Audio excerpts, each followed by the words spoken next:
All right, so we are live, guys. I'm calling this one Project Bluebeam Deception, FBI Whistleblower. So I'm going to be talking from a place of ignorance, total ignorance for this. There's so much to learn, and I have to put my priorities somewhere. So I can't be an expert, uh, on many things and stuff like that. I'm putting my priority into the Bible. I think that I'm trying to put the kingdom of God before. Uh, these are interesting things that we're going to talk about. I like talking about the Nephilim. I like talking about fallen angels.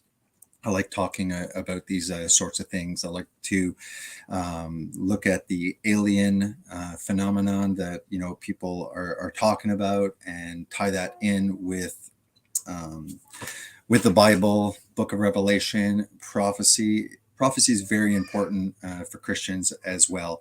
That being said, people, myself included, can have our attention drawn away to these really interesting things. But if we're truly not right with God through Christ Jesus, then even being right about a lot of these things won't really help. So as a Christian, I got to kind of put that out there, that I'm making some interesting videos. They definitely get a lot more views than my daily bread, which I'd like to start over and start doing again shortly. But it's just a reminder. So I can't go into Project Bluebeam for the next 2 months or something, 3 months, binge watching everything, trying to get to the bottom of that, because to me it's not a priority. But I do fall upon videos and stuff like that, and they're interesting. This one is a so-called FBI whistleblower. Now, um, here's a red flag. The guy writes books and he sells books. So right away, everything needs to be taken with a grain of a huge chunk of salt, not a grain of salt. I'm not researched enough into this area to even catch BS and stuff like that. The only reason that I'm gonna kind of watch this video with you guys is because these are two non-Christians talking, and this whistleblower that's trying to sell a book is going to talk about Project Bluebeam, and he's going to talk about Tic Tacs, these Tic Tac looking vessels.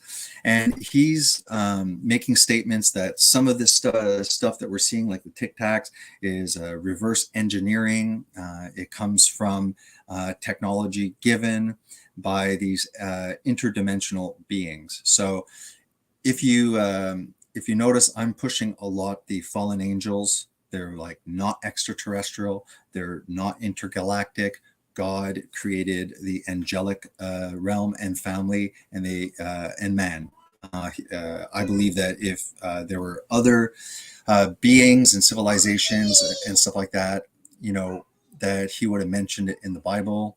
It says that God's invisible qualities are known by what is seen. So the creator, to a certain extent, we can know a lot of his invisible qualities from what he's created. And I think the vastness of space represents an important, vastness of the quality of God, the infinite appearance and stuff like that.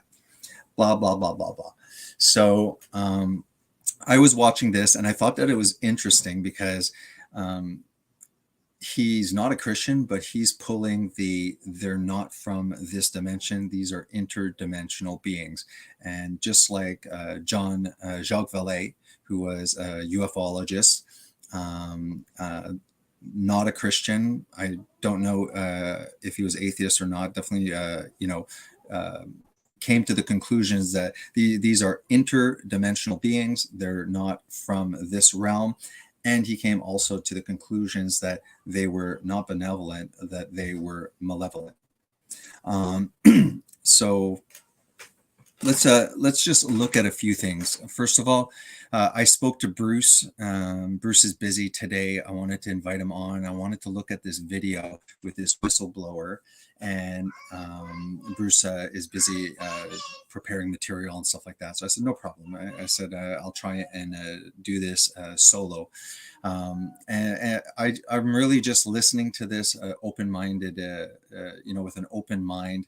But I did want to present and say that it's not just the Christians that are coming to conclusions that these are interdimensional beings. There's other people. So I wanted to show this person. Again, the guy's trying to sell a book. So, that is to be acknowledged as well. We're going to go to the most trusted source on the internet, Wikipedia, to look up what Project Bluebeam is. And again, besides hearing it a couple of times, all I grasp every time I hear Project Bluebeam is it's kind of like ultra realistic holographic technology. That's all I know about it. Bruce, just quickly while I was on the phone, was like, no, it doesn't exist. I didn't get into it with him because I was like, well, you're busy, no problem. But his input was this whole Project Bluebeam is like a psyops. It's not even true and stuff like that. I don't know why he thinks that. And I don't know if he's right or wrong, because it's not an area that I'm willing to do that much research. This is a stream that's kind of just for interest, for entertainment. Like I said, I'm limited with what I will be dedicating my time to. My job, is one of the dedications that I have, and I do have a work channel, so I will be putting effort into that aspect as well. The ketogenic diet, that's gonna, those kind of videos will likely go on the back burner, stuff like that. I feel inside a pressure to just keep on digging into the Bible. I'm not a Bible teacher, not trained in the Bible, but as a Christian, we're supposed to train in righteousness. We're supposed to train, meaning read and dig deep into the Bible. And that is one of my top priorities, because it's what is, for me, bearing the most fruit. The more I dig into it, and the timelines and the themes within the Bible are making a lot more sense. I do personally think that we are definitely verging towards the end times. And I think that 1948, Israel being regathered, was kind of where the stopwatch started again, because there's always been rumors of wars, nations rising against nations, and all sorts of things like that. But in the New Testament, when they're asking Jesus, he says, when you see the fig tree, I'm paraphrasing right now, but when the fig tree's shoots are tender and starts sprouting leaves, and then it goes through wars, rumors of wars, earthquakes, famines, pestilences. When you see Israel regathered, and on top of it, you see all of these things occurring, then know that that is truly a sign of the end times, because there's always been wars, famines, pestilence, which is why, Christians read, they're looking, and they're like, oh, the end is near. Look, well, those things were always happening.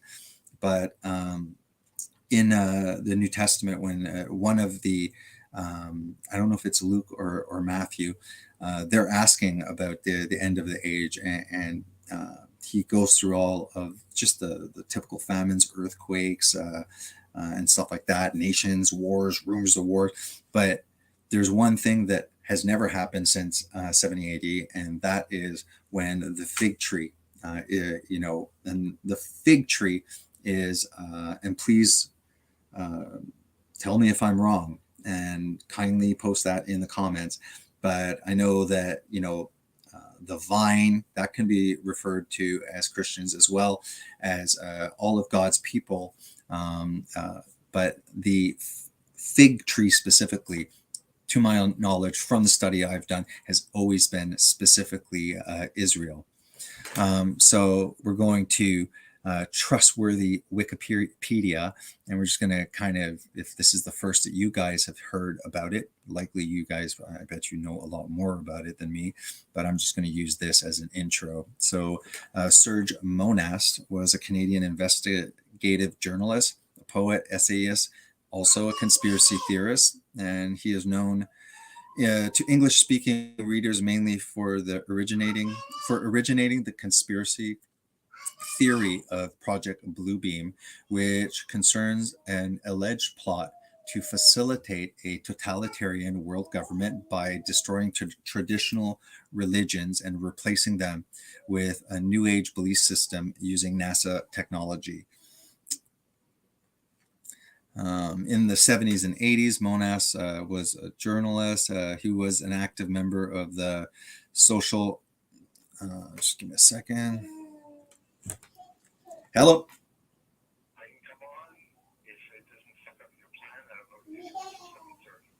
Yeah, you can come on. Sure. Yeah, I'll send you the link in the email. Yep. I know. All right. See ya. Bye. Okay, so like I said, change of plans. I had initially asked Bruce to come on, and I was going to use this interview with this whistleblower to strike up a conversation. Nothing would be planned and stuff like that, and it would just be an organic conversation. Whether we look at a lot of this video or hardly anything, it was just to have this kind of up just in case we needed some material. So let me go to StreamYards. I'm gonna just copy a link, guys, and I am going to start this interview just while I'm preparing stuff. So this is the video of the whistleblower coming to the conclusion that these are extra dimensional beings and not within this universe, within our dimension. All right. Canadian by the name of Serge Monast, who wrote a book called Project Bluebeam, and he talked about its different steps. And at that time, of course, you were serving in the FBI. Now, Serge Monast, after he wrote that book, I think it came out in 1995, he wrote that book, and I believe it was a year later, so in 1996, he was only in his 40s, he dies from a heart attack. So the obvious question that right. a lot of people have is, well, was this a natural thing, or was it instituted by the agency? And we know that the CIA does have these heart attack inducing weapons. I mean, that was admitted in the Church Committee hearings in 1976 or 77. So was Serge Monast taken out, and what was it about Project Bluebeam that was so kind of explosive that one of the agencies, likely the CIA, would want to take out this French-Canadian investigative journalist?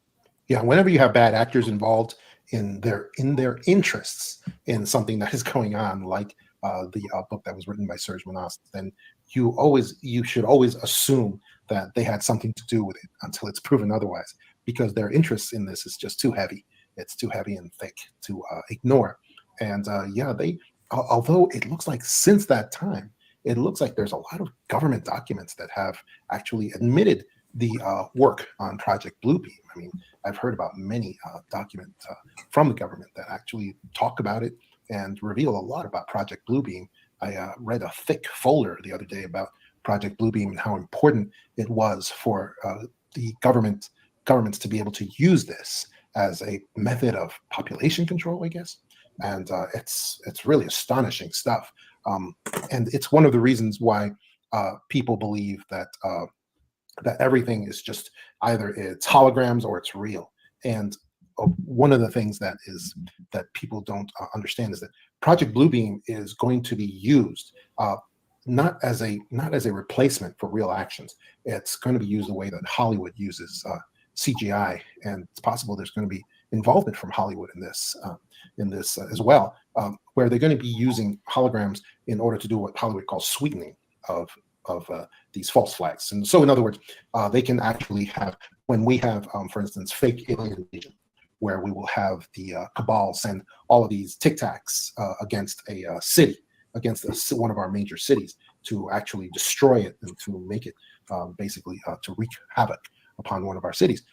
Well, they're going to do that, but then they can use Project Bluebeam methods to make these real 10 or 20 Tic Tacs appear to be 1,000 Tic Tacs in the sky, and that's what they can do in order to ratchet up the terror factor. Because when you see 10 or 20 of these things, and they're real, they're very much real, they can come and wreak some havoc. But when you see 1,000 of them behind them, it sends up the fear level so much higher. So that's what. So he's not denying that the Tic Tacs are real, but he is saying that this technology, I guess, can be used to just multiply, create an illusion. So I've watched this already.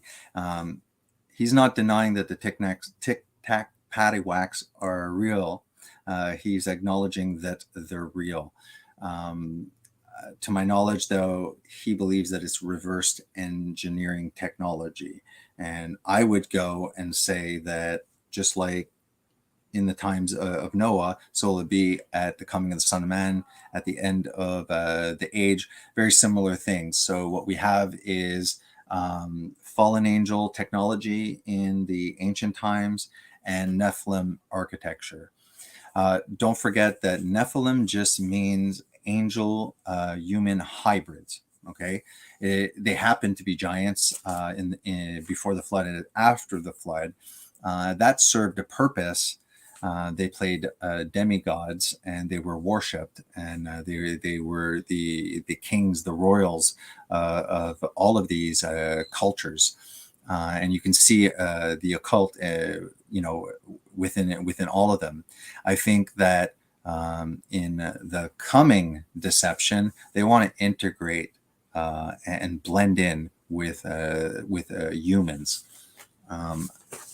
Let's just go see if Bruce is in the back. But I really think the role of Project Bluebeam is going to be in these projects when they come forward, and it's going to be really something. Like, for instance, people can see in movies. In movies, what they'll do is they'll do a physical effect where you have 10 soldiers in the front row, but then they'll use CGI or something like Project Bluebeam to create 10,000 soldiers behind them. But the first row of soldiers can still kill you for real. They can't do that. And so that's what we have to. Members. That's why people, when they hear Project Bluebeam. All right. Thanks for joining, man. Yeah, man. Busy Right on. with I was listening in. Yeah. Like, listen, this is the thing. It's like a game. Remember when we were young, the game of Clue, where it's like Colonel Mustard with the candlestick did the murder in the library or whatever. Like, you had to guess who killed who. Yeah. John D'Souza, a lot of people have opinions on him, and a lot of different things like that. But I'll be honest with you. There's one thing I did research, and I'm sorry, man, I'm half tired. I know it's 6:30, but I said I have a little bit of time to come on. Bluebeam, I did a research, and listen, I love the idea. I do believe that alien invasions are possible, but I investigated on whether there was an actual governmental military U.S. program, Bluebeam, and if I'm not mistaken, there's none. So it's speculative, but everybody's talking about Bluebeam.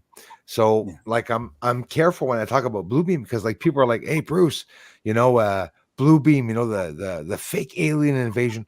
I have no proof of it, so I have no idea if it could actually be possible or not. I have no idea.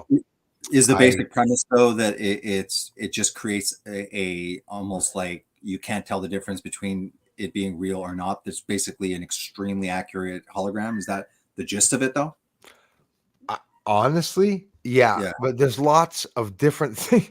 People say that it's a connection of the demons and spirits coming down to the earth, that Yeah. there's a portal opened up, and that the negative demons are going to come down into this side. When I heard that, right off the bat, I took a pause and I said, okay, but I said, is this like, you must be familiar a little bit with the Philadelphia Project, that vanishing boat where That where the people were stuck inside the boat, yes, like exactly. fused with it. Yeah, they were fused right with the boat, where like half their bodies were out, but they were still alive. It's Is like that teleportation or something? They were trying to teleport stuff. yes, absolutely. It's That's all I know. silly. That's the gist. Exactly. Mhm. So they've been doing these teleportation projects probably, and again, it's speculatively speaking, Yeah. probably back in the early 1900s that Mhm. we know of, if not Yeah. the end of the 1800s. Like even though it was less modern, they developed that really fast. But now what's coming into consideration is that the possibility of them having alien technology, man. Think of it. Martin, Lockheed Martin and Boeing, which by the way, Boeing is close to closing. Mhm. They have access to alien technology, to parts. Why do you think? That's because the government wants to hire them, like they wanted to do with Einstein, make the bomb, like they want to do with Tesla, whatever still is, they want him to create a spaceship, Boeing or Lockheed, with that material. Mhm. And one, they have to recreate the same material. The goal of the Pentagon, Jason, is fucked up. Yeah. They're looking for material that's lightweight, so that a whole big craft the size of my house could be lifted up with like 4 people. It's weird. And they're looking for something lightweight, but that's something that is impenetrable, something that is like more than titanium. That's what Mhm. they're trying to develop, and that's Spider scary. silk. Pardon me? Spider silk. That's why. Yeah. Yeah. Well, hey, it's funny, eh? You like that's all the technology, eh?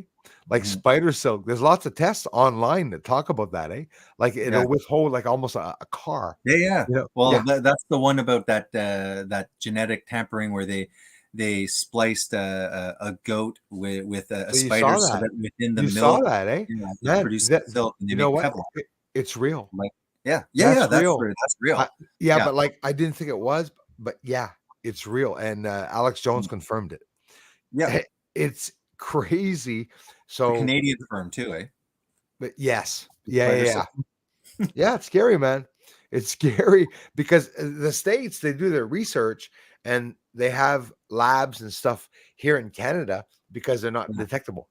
And Canada must have like they do like a deal where Canadians can do certain things. And, oh my God, that actually looks like what I Yes. caught crashing onto the moon, man. A lot of Check people this told me one this out. could drag it. My thing is that whether it's Bluebeam or not, look at the insane technology. This is China's leading this, and I have some cool stuff. I'll just show you this one. Yeah, right on.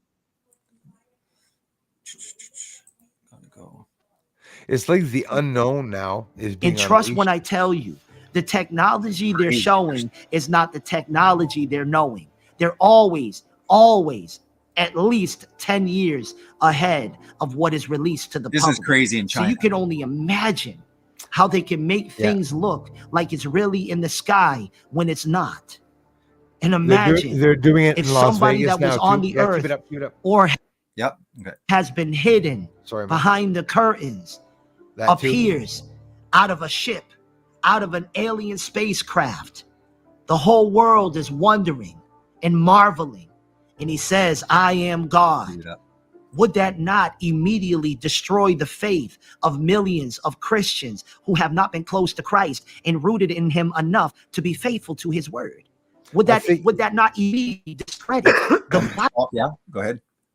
Sorry, man. I think even No, it's that humans are so bloody intelligent that if there was to be an alien invasion, yes, Mhm. people literally, as a ship is coming down, will Yeah. be going like this and saying, until, you know, I mean, they're going to have to be really realistic. And the ideal is that you saw the cat that we just saw.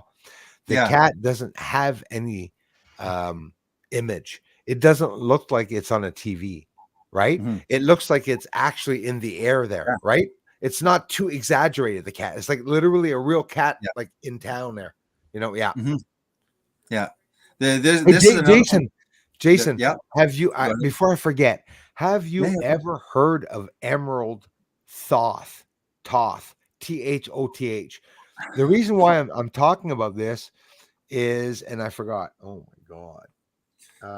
You're talking about, have you ever heard or seen about Emerald Okay, Thoth? yeah, Emerald Thoth. But the reason why I'm saying that, I don't know if it's true or not. I'm sure. Yeah. No reason to believe it's not. I'm just protecting myself here. Somebody in the community mentioned this and told me that some of the Nephilim or fallen angels were described from a certain culture, because I don't remember, as a black cube. So I want to tell you that so you can research it, or maybe you even know something about that, because you do know that I'm catching those black cubes, lots of them, lots of black cubes that have a lot of light coming from them. And aside from that, well, you know, things that look like ghosts on the moon. But have you ever heard of that? The Nephilim were something like a square or a cube from a certain culture. I mean, listen, there's lots of culture. The only connection I could put to that is researchers like L.A. Marzulli. He constantly has the catchphrase that when looking back in antiquity and stuff like that, he's always saying ancient angel technology, Nephilim architecture. So this, I mean, which one is it? Is it Jupiter? It has kind of that shape that's Saturn. Are you talking about the octagon? Yeah, like the Pentagon. Pentagon, I right? mean, there's monoliths everywhere. It's very occultic and stuff like that. And it's which reminds me a lot of sound. You know how you must have seen these videos when there's a certain frequency or sound that's emanated on this plate, metal plate, through with wires. You see like 3 triangles and circles and shit. That is fucked up. And a lot of people do research with that based on the crop circles and stuff. So I mean, honestly, it's endless. Just the theories I think that we could bring up from that. It's ridiculous. It's absolutely ridiculous. For sure. Like I don't think that it is all fallen angel technology. There's a battle going between the angels and the fallen angels. My warning to people is that as far as we are concerned, we won't be able to tell the difference. That's my concern. I hear you on that. And another thing, Jason, I'm cutting you off again. Sorry. We're talking about fallen angels and stuff. So like you're doing with me, I'm sure, because I see it in what you're saying in your podcasts and streams. You're not changing what you believe, but you're integrating what I'm seeing, trying to find some sense in some of it. Well, you know, when you told me about the Nephilim coming down or whatnot, well, here I'm saying, well, if they were angels and they went down, what would they do if their wings were clipped and they were bound to a friggin' surface? I said, oh my God. I said, they would make spacecraft? No. No. Would it not be? No, seriously. Fallen angels go down to a certain planet or surface. In a way, their wings are clipped, right? It's an expression or whatever. They're bound to the surface, right? Fallen angels. How could a fallen angel leave the planet? With science and by building a freaking spacecraft to be able to fly around and to abduct and do whatever the hell they want. Maybe not able to go back to heaven, but able to go to the entire bottom depth of heaven, all everywhere around it. That when you mentioned the fallen angels, I integrated that in my research. I said, if it was fallen angels, what would they do? Well, they're not going to remain stuck on the planet. They're going to want to keep flying around. They have the intelligence of knowing how to fly around. I started to kind of go like, why am I thinking that spiritual beings can't have physical vehicles? And like, where does it say that? And then I'm like, there's all these huge like wars with Hindu gods and stuff, and they're all using the Hindus think they're spiritual beings, but they're using vehicles and stuff like that. That's like I say, who says hell doesn't have housing, man? Like, who says hell? The only reason that I am playing this De Souza guy was that I had initially invited you specifically for that, was that he is talking about at the end all of these moon bases, you know, and stuff like that. And I was like, well, that's that. I was like, that ties in with what yes, because there's some truth in that. So when he talks about Bluebeam, thanks for bringing that up. When he talks about Bluebeam, I'm not saying it's not possibly real, but it is not a governmental secret project that was either classified or that was ever started. But of course, you know, like me, they compartmentalize all these projects, and they could have changed the word of the project. You know, another project that comes up when you talk about that one is Montauk Project. You hear Montauk. There's all these projects. Paperclip, back with Helm from the CIA. But in reality, it's just names they're giving it. So when they continue to do the same crap, they give it a new name, but it's still the same shit. Right? Yeah. It's still the same thing that's occurring with what they're doing, you know? Yeah.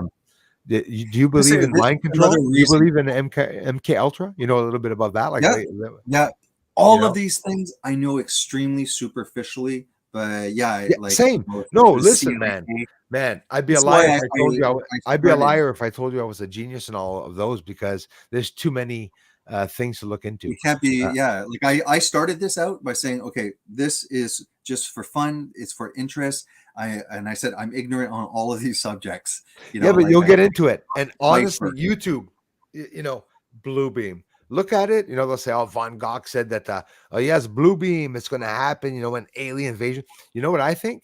I think he was right, and I think that it happened.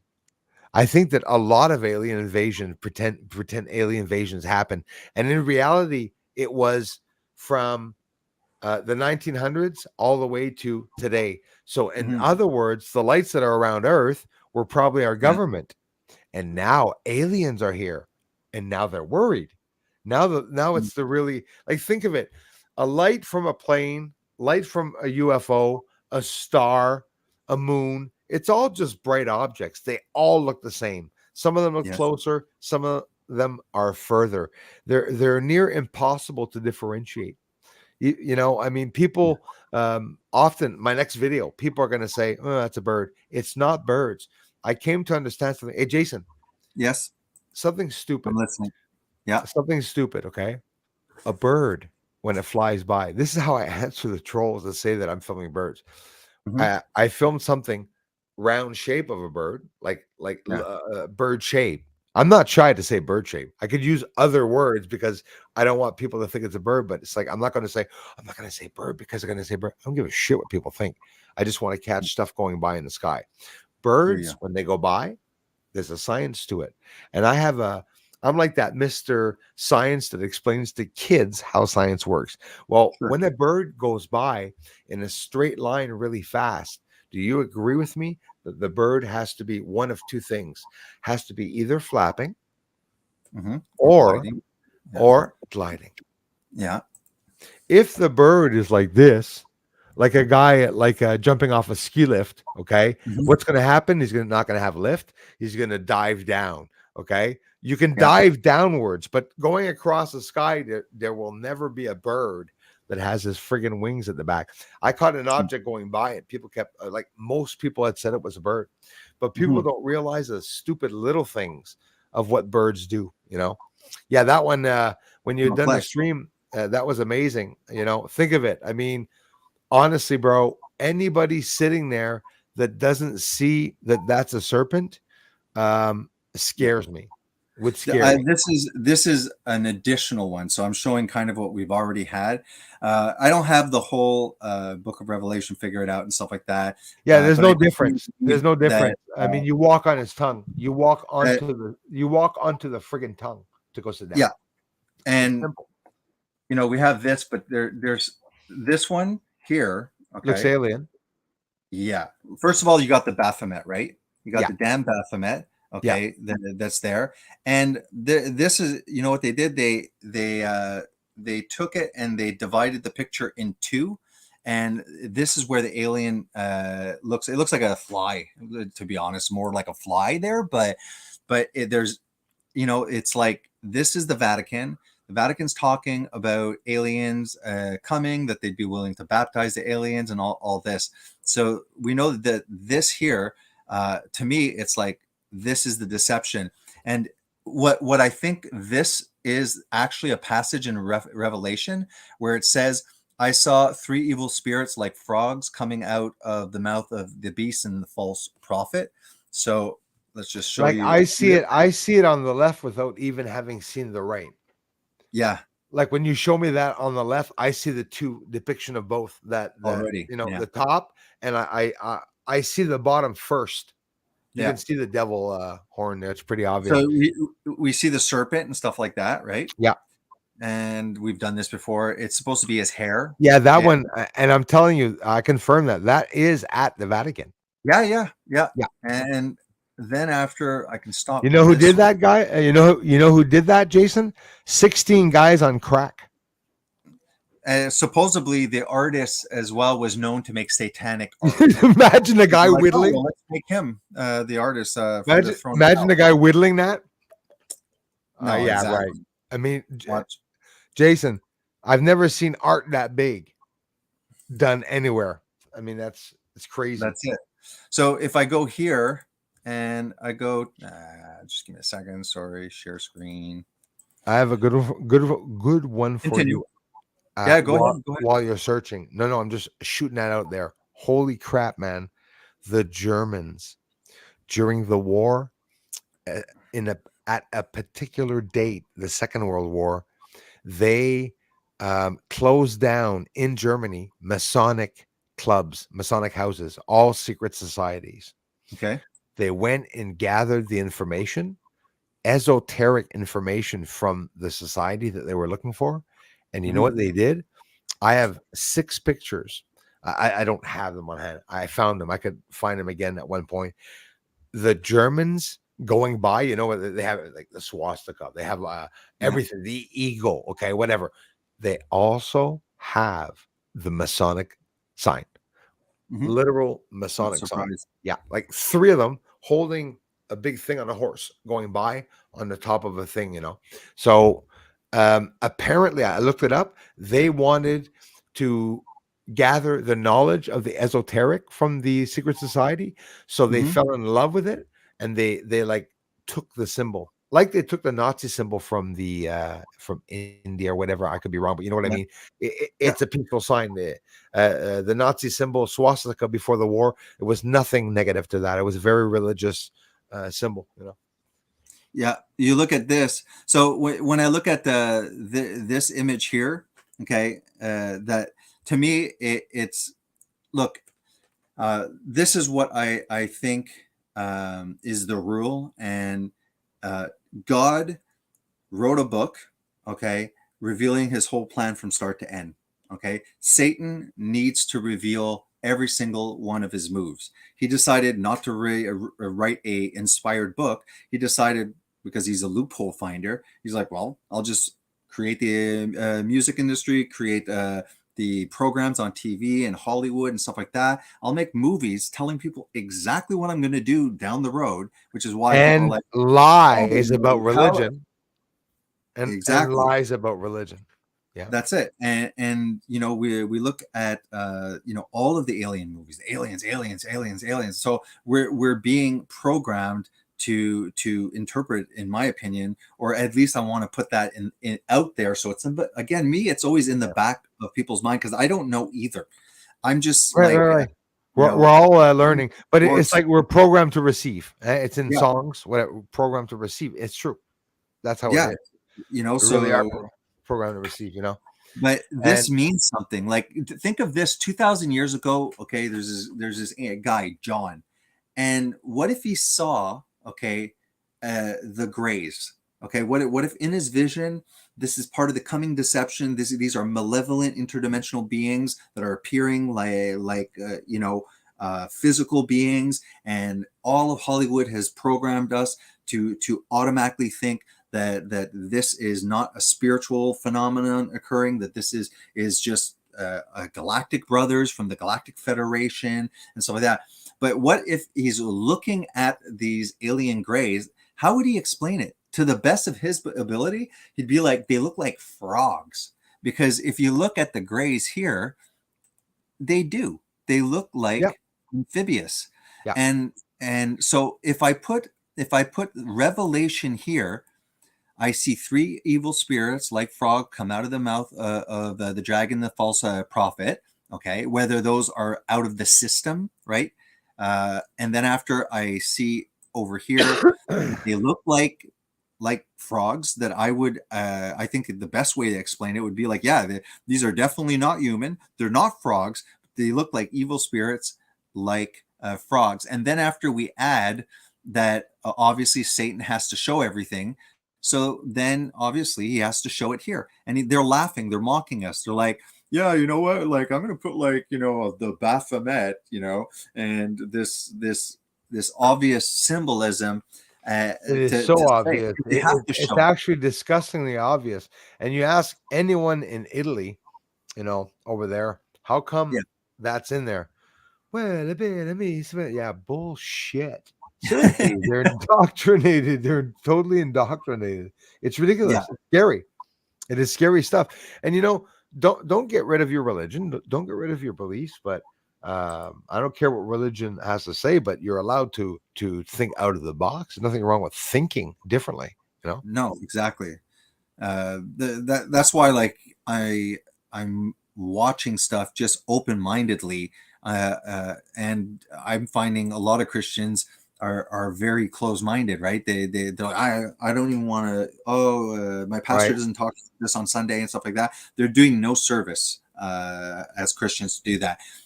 People do not. They'll talk to a Christian and the Christian has no answers. Most of the Christians can't even explain their own religion, let alone to use the Bible to point to what's happening currently there. I'm glad, because obviously there is a lot more Christians channels now that are like talking about the first book of Enoch. And it's interesting because the first book of Enoch was in it. It says it's not for this generation. It's for the last generation. That book is. I think that book, it was in the Ethiopian Bible. It was taken out, and it doesn't matter if it's in it or not, because everyone's taking the first book of Enoch. You mean it's for a further time? You mean like what they say in that is not for this time right now, a bit further down the road? You mean? No, I think it's for now, because when it was written, it was before. It's not a hoax. Nobody says that it's a hoax. It's called a pseudepigrapha, and they call it pseudo because it's named after a character, but it's likely not written by the character, and that's completely fine. To the point where Jude quotes it verbatim. So if Jude respected it enough to quote it, and guess what he's quoting? He's quoting about angels having sex with women. He goes in the New Testament, quotes it specifically that, and it, as in the days of Noah, so will it be at the coming of Son of Man. There was no need for talk probably the last 2,000 years about the return of the Nephilim. What was the point? Hey Jude, I saw the angels having sex. Hey Jude. But now they're coming. They're coming back, Right. and it's important for Christians to know about this. And I think I find it exciting, because it seems like the more I'm looking, Christians are speaking about this. You want to listen a little bit, 5 minutes at a time, and see what else he says? Stop me. Yeah, sure. Let's go. Yeah, for sure. Beam, they tend to think, oh, that means it's just going to be a bunch of pretty holograms, and it won't be able to affect us. And that's not true at all. That's not how they're going to be using it. They're going to be using it as an addendum, as a sweetener to situations that are deadly, absolutely deadly. So that's one of the things I want people to realize and to know, because sometimes people relate about this about fake alien invasion, and they screw it all up. I mean, they screw it all up by telling people that when it happens, when false alien invasion, fake alien invasion happens, it's just going to be a bunch of holograms. It'll be, so you don't really have that much to fear. But no, that is not the case at all. So that's what people need to know, basically, about Project Bluebeam, how important that is. Yeah, it's a very important distinction that you make there, that this is technology that's going to augment something that is very real, that there will be craft and soldiers or aliens or programmed life forms, whatever you want to talk, whatever you want to phrase it, that are going to be part of some initial wave, but then that's all going to be augmented, as you say, to make it look like it's a vast armada as opposed to just a small grouping of real ships that are involved. Now, one of the things that I think distinguished Serge Monast's work on Project Bluebeam and the kind of material you get coming from Carol Rosen and from Stephen Greer, Greer and Rosen, they always talk about the contrived or the fake alien invasion, saying, they're going to kind of try and pull that off and trick us that way. But Monast, he said that was actually one early stage of Project Bluebeam, that the more advanced stage would actually not be an invasion, but would be a salvation, that you would have like this Christ or Buddha or a Muhammad type figure suddenly being projected in the sky and making people believe that I'll tell you what, if I see Muhammad in the sky, I'll know it's fake. Yeah. Sorry, I had to throw that in. But yeah, I mean, like I said, Bluebeam or not, like look at China's billboards. they look great. Yeah. So I can just see you look up into the sky and there's big things coming down going, Ha Pao Ma To. Yeah, no, bullshit. No. Chinese. Like, no. No, exactly. Fake alien invasions. And again, I'm not saying that the ideal of Bluebeam Look at that, is not real, but sorry. Yeah, in the clouds. Now, in the clouds. I don't know. This could possibly be a true weather anomaly, or it could again be them just testing out technology. I don't know of any weather anomaly that could ever recreate. They're trying to pull off that it is, right? But either way, and yeah, so it's just kind of like, that's why I don't know. They're from what I see here, they're clearly trying to say that it's a mirage. Yeah. What we're seeing, but a mirage is not exactly the same. As a matter of fact, on the moon, Jason. Yeah, I'm listening. That if somebody told me, and I've never heard anybody say that, but in a way, the moon's surface is like a mirage, where it's hidden. But it's changing. It's like you see it very differently depending on how much light that you throw onto it. I can't say that enough. Bringing the exposure down and stuff like that. What program do you use? What's this? What's that? What's your setting? Somebody asked me what my energy signature was. I said Red Bull. I mean, everybody wants to know what I'm using, and I'm telling people, zoom up, slow down the footage, stare at a crater. But I'll be honest with you, Jason, nobody wants to sit for 2 hours in front of a crater, because only one reason, because they're not sure they're going to see a UFO. But every person that watches it for 2 hours and that sees 2 UFOs come out of it, you'll never stop. I'm always there. No, exactly. I'm always like that. And you know what? I'm not kidding you, man. There must be 250 UFOs that I didn't show because they're not clear enough. But I can see them. You know what that means? The UFOs that I'm seeing, there are other ones closer to the surface, but they're smaller. And my telescope will not pick them up. I can only see points. It's not worth showing, but it's still UFO. Even though I'm only showing a speck, it's a UFO. There shouldn't be nothing on the moon. They say it's desolate.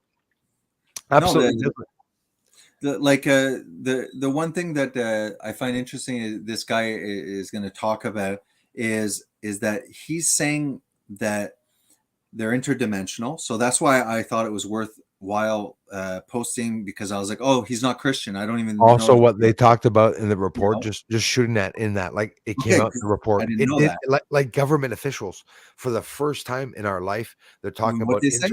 interdimensional beings. Get this, it's us from the future. I heard government say that. Yeah, They're like, yeah. it's a serious thing that's going on right now.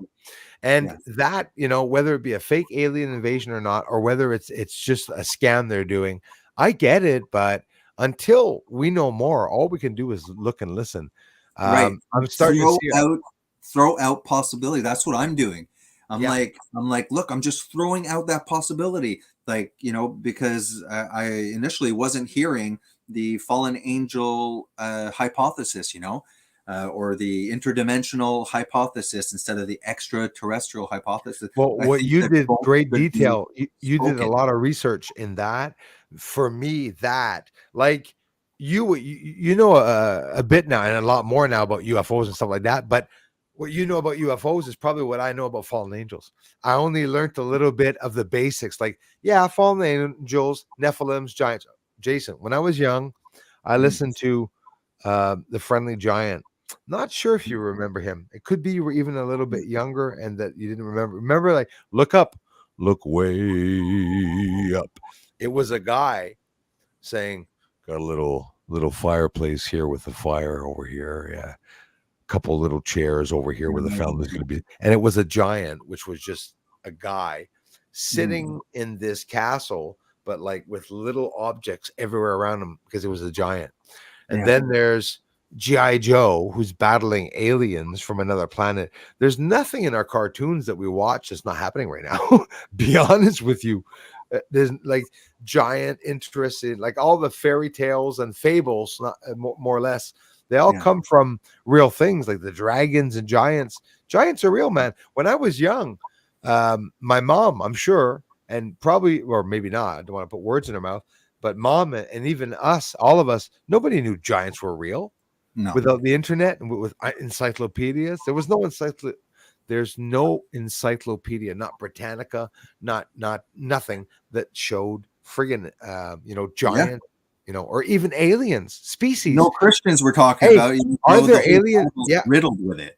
Right. Too. Are there alien species in an encyclopedia? That I never looked at. I would be so curious at looking at an encyclopedia of Britannica to see if they have anything on alien being or phenomena or paranormal or supernatural. That's like posting on Rumble, Jason. You go post on Rumble. Okay, well, I have a ghost video. Your choice is podcast, viral, entertainment, technology, news. And then you click something there, and then you go on the right, you can click supernatural, but the choices are not there. There's nothing about the moon. You can only choose space. Yeah. It sucks. Information, you can't get it out there. That's crazy, man. No. Not being able to get information. It's information overload at the same time as censorship. It's we're being we don't know what's happening in other countries. There's huge upheavals happening. It's not being shown because there's strength in numbers. There's so many different themes happening, at the same time and stuff like that. The themes. One of them, the sun. Do you know that the sun is basically like it's always throwing a dart? Continually throwing a dart wherever its nose is, and it goes by Earth, and like instead of pointing right at us, it's like, oh, it shot a dart, it's not there, it's there. It keeps shooting out radiation, man. It goes by volts. 8 volts is what we can protect from radiation, but radiation that hits Earth is 12 volts. So if it hits us, we can't repair the pieces, and the blackouts will take 2 to 5 to 10, maybe even 20 years to repair all the pieces. Tucker Carlson was talking about that with a physicist or scientist that was saying that, well, I talked about it. I'm even sure maybe even you probably did. Electromagnetic pulse attacks, electromagnetic attacks. It can happen by the sun. If it hits Earth, the radiation, it'll fry everything. No more communication. planes, GPS go down, satellites crash down, everything stops. Everything stops. And they say it could last anywhere from 3 months to a year, 2 years. Like, we don't know how long it would last. But they're talking about it now because apparently it could happen very soon, because the sun leading up to 2025, the prominences and everything, it's peaking, and everything's going to be drastically aggressive with it. They put back the moon mission, man. The moon mission now, do you know? In 2025, Nope. supposed to go up? That's it. There's too much happening all at the same time. Yeah, It's 2027 now. Now they're going up to Thank you. 2027. They're waiting till 2027 to go to the moon. So imagine. Listen to this, okay? Talking about the sun, okay? Would it be a good prediction that something related to the sun's going to happen, whether it's an intense solar flare, whatever, that there might be a future harm to come to us on a global scale due to the sun, or maybe due to something that we're doing to the atmosphere that makes us vulnerable to the sun? Yeah, you just said a mouthful right before you started, Jason. It's not long. Yeah, go ahead. An attack, the sun can attack us. Coronal mass ejections and stuff, it fucks up radio waves. It's radio A. It screws up, satellite communications, internet and stuff. But if the sun has a flash and it really hits Earth, like I said, I have the EMP attack. But real quick, China or Russia, or any country that sends a nuclear bomb in space, but just outside of the stratosphere, outside of Earth's atmosphere. Well, not the geocorona, because it's past the moon. Just further up in the layers. No one's going to hear it. We're not even going to see it, but it's going to take out the entire grid. And the reason why they would do that is not to kill anyone. And that's scary, because if they blow it up around Earth, it's finished. It's going to absolutely take out the grid. So we have the sun to worry about, but we also have Russia, China, or the States, or anyone that would want to do that would absolutely take out the grid worldwide. It wouldn't just be, or a hell of a part of Earth for sure. I mean, it would take out communications with the military. No wars could actually survive. Wars are just intel and communications that if not, they would not survive. They wouldn't last a day. The war without anything, they'd kill themselves. They'd be in back of themselves, in front of themselves. Yeah. I had heard something about at one point I don't know if it was when that the lights in the skies appeared and they shut down pretty much the military for a while. I don't know if this was years ago and stuff like that. I just recently heard something, but check this out. If we look at what I just popped up here, right? This is a vision again, Revelation and John, the great multitude in white robes. Obviously here it says specifically the time period. So it says, these are they who came out of the great tribulation. They've washed their robes and made them white in the blood of the Lamb. Therefore, they're before the throne of God and serve him day and night in the temple.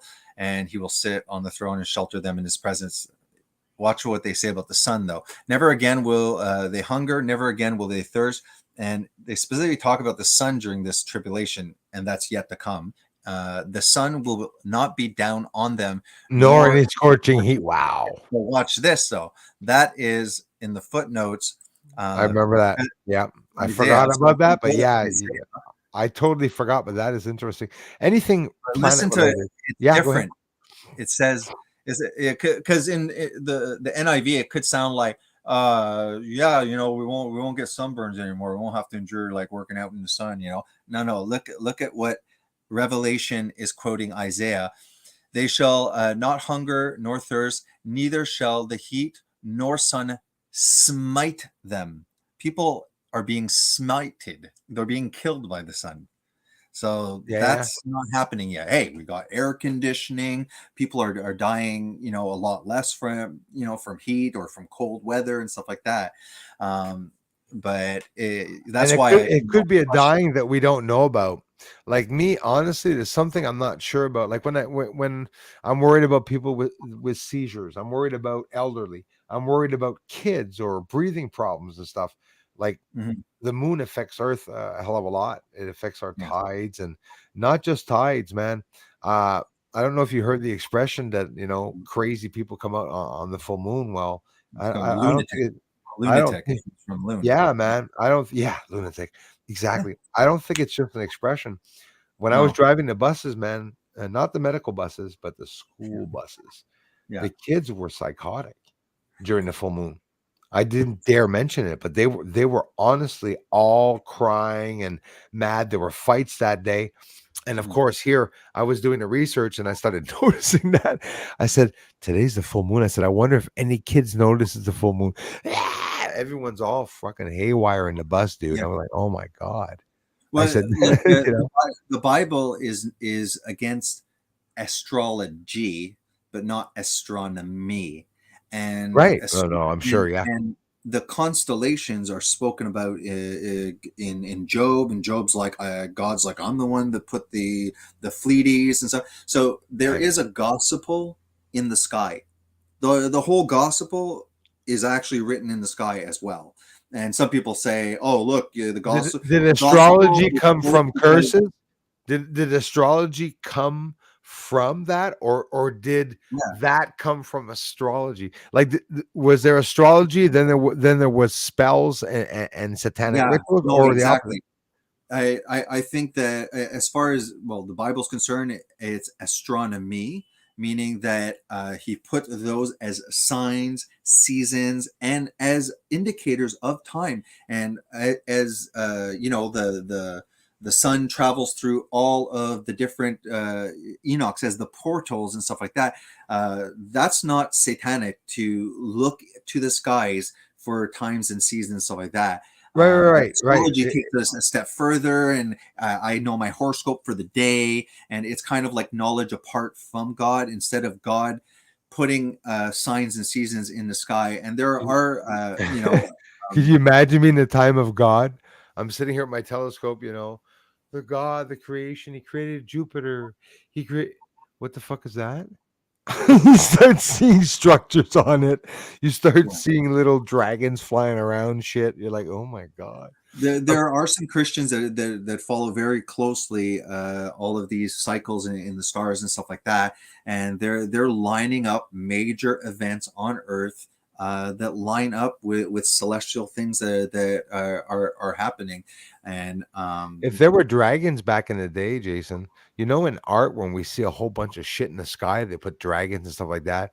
People are like, oh, what if that's actually what was happening?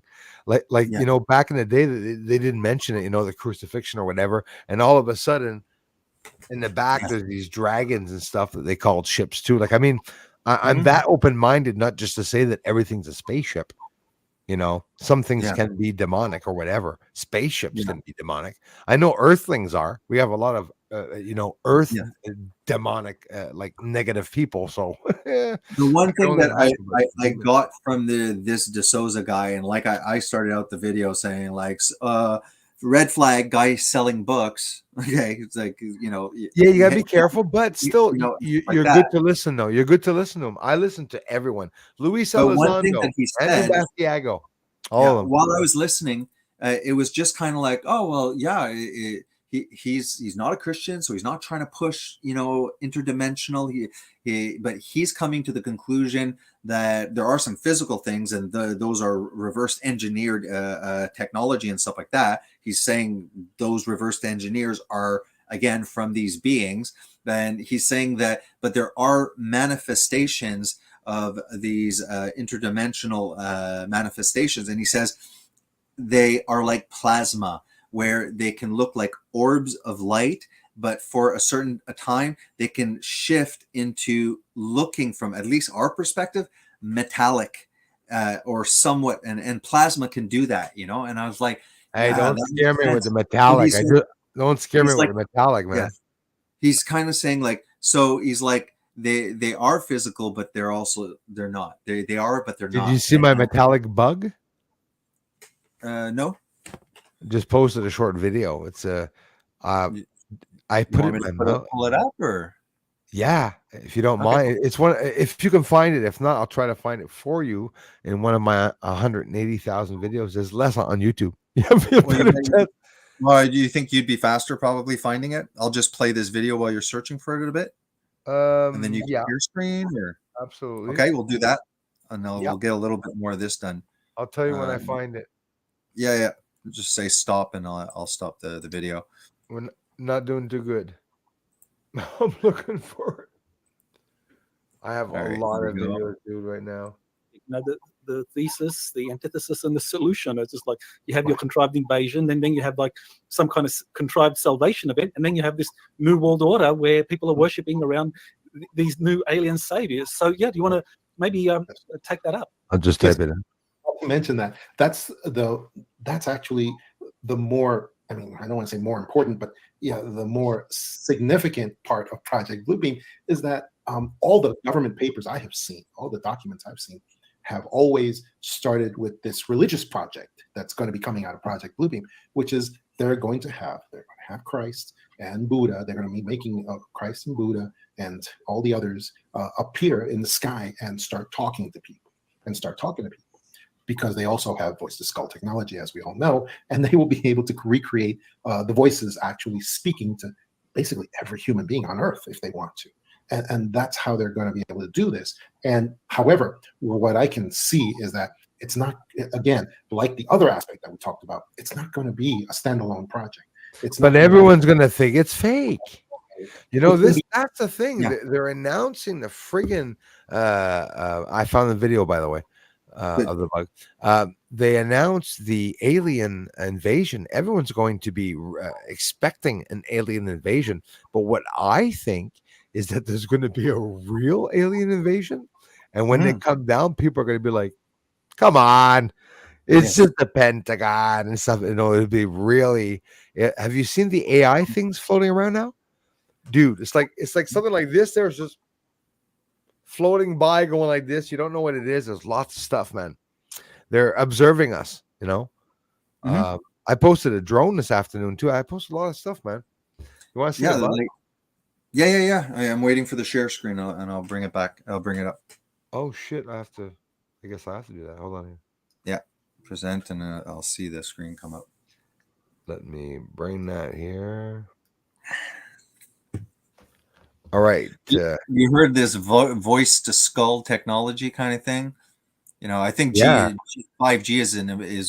was like Neuralink. They're connecting. They're connecting, creating a database and a connection from the brain to the computer. Hey, F you. I'm not having anything to do that.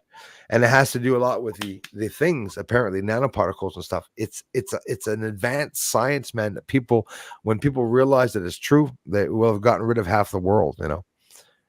That's the scary part. Okay, so present.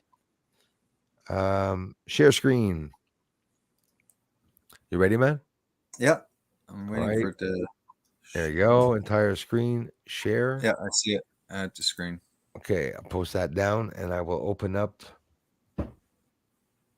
There it is. Enough videos, you think? Yeah, I was gonna say it's worse than my desktop. That's today on YouTube. This is on Rumble. Make it big. This is on Twitter. Yeah, well, no, right here. These are videos on Twitter. All the Rumble videos, all the YouTube videos. Yeah. I'm gonna put the volume down because I'll be able to explain it to you. Okay. Yep. Whatever you need. So real quick, it won't be that long. So get this. Now, I mean, obviously you can see it's a bug or whatever, but on the other side, and I'm telling you, man, everything you see there, I tried to squeeze it, and it was like a stone or like metal, and it was cold like metal. And when I saw it, I thought it was a bug. Okay, that was jewelry. Okay, I'm not kidding you. I bit into it.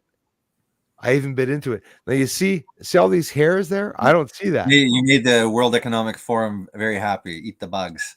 Yeah, no, exactly. But look, he's got hooks there, little friggin' bugger. Yeah. So here I go and bite the head, man. It's completely gold, okay? And it fell on the floor and it bounced 3 times, okay? So it's in the Ziploc. It's been about, you know, all day in the Ziploc. Okay. So where is it? Hold on. So I want you to see here. I'll Yep. play it. So look at the color. Yeah, it's like shiny metallic. Yeah. Yeah, and literally gold. But I mean, I'm talking about it, and I'm explaining a video. I say, "Hey guys, I found this in the house." I said, "It's literally a bug, but jewelry." I was that, and not that I'm stupid, dude. I Could be, bid yeah, it. yeah. I bid Initially, it. yeah. I said it's metallic, and I stepped on it and I pressed on it. Nothing happened. Watch this. Watch this. I'll put on the volume, I think, if you don't mind. And course. see the golden head right there, literally gold. And so was the back. The lighting was hard here, but check what happens when I watch it. So I'm telling everyone it's hard as a rock, bro. Eh? Watch when I move my thumb. Watch this. It wakes up. What? I got scared. Look, Look at it. it just starts walking around. Very good. It should have broke. I mean, I'm usually stronger than most bugs. You know, it's pretty fascinating. And again, it was So, I I'm pressing as hard as I can on this thing, dude, to break it, and it wakes up.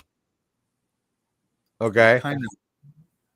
I have Is no it? idea. Look, it's literally golden. It's a literal gold color. And all this here, this line, I bid this, dude.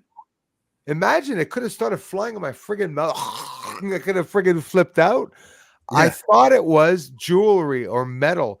And it even took me a while because now we're close up. I didn't know it was a bug either. I said, what the hell is that metal piece? And I said it was Yeah. from a coat. It took me a while to realize it was a bug. Obviously, I said it does look like a bug. And when I showed it here, where I said, bang, tabak wet, it's a bug, right? Yeah. But this, I was pressing on it and nothing would move. It was like everything was like solidified, like to the point of being like impossible to break. So it's almost done. So Mhm. here it is outside, man. Okay. Watch it. I bring it outside and I put it on the edge of the chair. Flies away. Yeah. Has wings. Or... Yeah. But okay. It has two sets of wings. This and this Mhm. is two wings that come out to here and there that are stationary gliders. And when he opens this up, inside he's a green bug with gold colors and red colors, and he's got wings. But this shit was protecting his wings, and I pressed all my friggin' force on it. Yeah, And like you know, I mean that is weird, dude. Watch this. legs are probably a little cold. People, you guys got Yeah, cold. I th- winter's His legs aren't cold. I think he's free. I almost killed it. This is what I was right. thinking. On top of it, it's in the middle of winter in Canada, where bugs are all high. well, Well- legs there. What did you say, my man? Sorry, bud. It was probably no. I was going to say we're in the middle of winter. Most of all of these beetles and bugs are Yes, hibernating. and look, in a way. I don't This is look probably what was literally. happening. Right? It was probably in deep hibernation mode, and then with all of the you trying Yes, to almost probably, kill it, probably. And it's look, probably the leaves are there. So yeah, it was cold. It was really cold outside. But watch it though. yeah. I'm watching. Hey, there was no volume. Okay. Legs are probably a little cold. People, you guys got to remember that we're here. Winter's almost here, even though we have the Indian Well, I said summer, it, yeah. beautiful now. It looks like it was waking up its legs there, but It won't be long. It'll get in focus. It looks like I've brass. seen that type of bug. I've seen a lot. Yeah, of it's bugs like that. silver, then it'll look Shade, gold. looks Now like look feet brass. chopped by crickets. Now it's out of focus. The bugger. Or let's Watch go it back. Take off now. Yeah, no problem. I was flipping out in a bug. Gold head.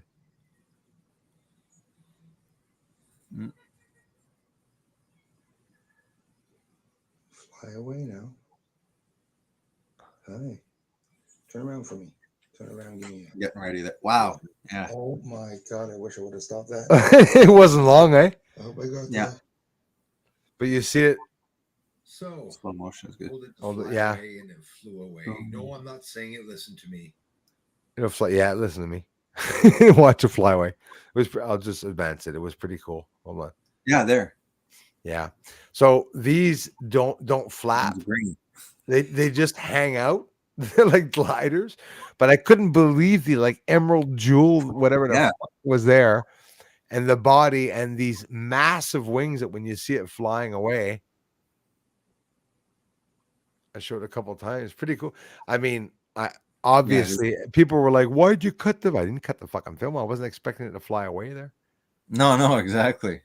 You know, but it flew away fast. You can see, Yeah. but wait, like, okay, now listen to the noise when it takes off. Stephen A is like, it's a drone. Yeah, well, yeah. Honestly, Well, they have those drones. They fly around there. yeah, I'm happy he said it. Like I would have, but watch this. Yeah. So, told it to fly.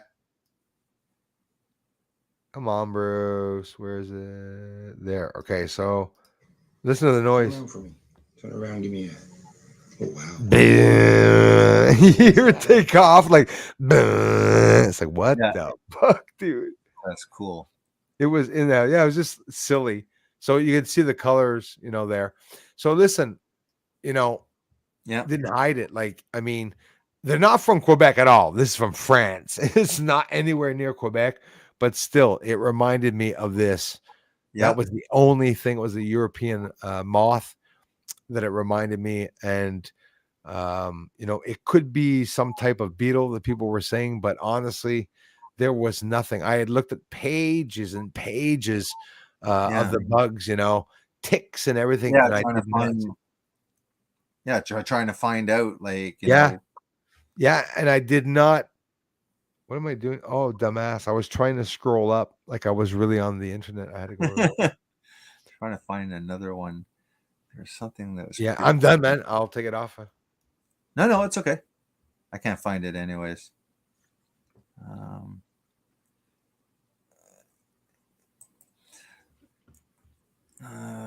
Hey, Jason. Yep. I'm listening. You got to say it's like 59 seconds. This is my friend JD. He sent me in footage from a plane.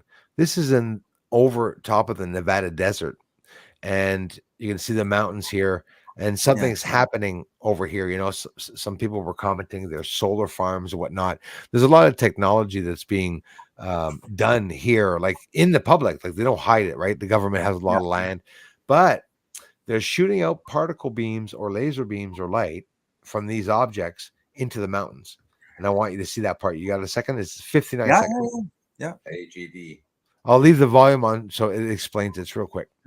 AGD. Thanks for the footage. My buddy in a plane over Nevada. We'll just say plane. What's going on? Light works on the ground. Look at that footage, Nevada. Light beam on the surface. And look, it beams into the mountain there. So, like, you'll see it at one point there. I'll show it several times, but in reality, this will light up. Yeah. It sends a beam over here, right over here. Okay. Okay, I'm watching. Ahead of it. Did you see the beam further in front of it? Let's see that again. Oh my goodness. There. Yeah, I see it. Yeah. It was when he's seeing those. Spark up and hit the first mountaintop. You'll see the beam here in first. front of it. Over Watch the here, mountaintop a fire coming too. up. It's big. The beam of light. Bright beam of light. It's reminding me of China's experimentation. They were making those little Yes. And don't forget, he's going left and right. JD smart. He's going left and right. So that fire, if it was because he's filming this through a window, but still he's going left and right. So that fire on the ground is not following him or changing places. So that means that the fire is actually there. So whatever it is that's lighting up there, but you see that there's like a perfect symmetry of light. Like it looks like me there when I saw this, and I'm pretty sure that that's why JD sent it to me. It reminds me of how they hide the moon. If they were to hide the moon, about to say, this is similar to these lights that you see. Like, look at there. Yeah. Look at over there. So if they're doing this on the moon, and I'm like, hey, look at the UFO. No, and it was just this. It was just beams, particle beams, like HARP, and not even lights. And you can see the friggin' beam pretty bad. Anyways, there you go, man. Do you know a guy named Bob? I have his last name, but this is on a Gmail. It's not the same as his online. Bob Wayne. Do you know Bob Wayne? Nope. The actor. Okay. I don't know. He's from your channel. He goes, "Hello, Jason. Great show. Found you through your brother Bruce. I film upper dimensions, light ships, and light beings. I have extensive knowledge of this 5D war we are all involved in. I would love to share more about the Great Awakening and why our countries are being invaded." So he wants to come on the channel. Hey, man. Oh, love you. And I'm not saying he's not a part of the channel there. It's just that I probably don't know his name or remember the No, name. exactly. No, absolutely. Yeah, I take a chance. Hi. Bye. Hi. Hola, loma, lola, lola, lola, lo. He just like turns around and walks. I don't know. I see a kid. Bye bye. I see a kid and I become a kid. I like fascinating them.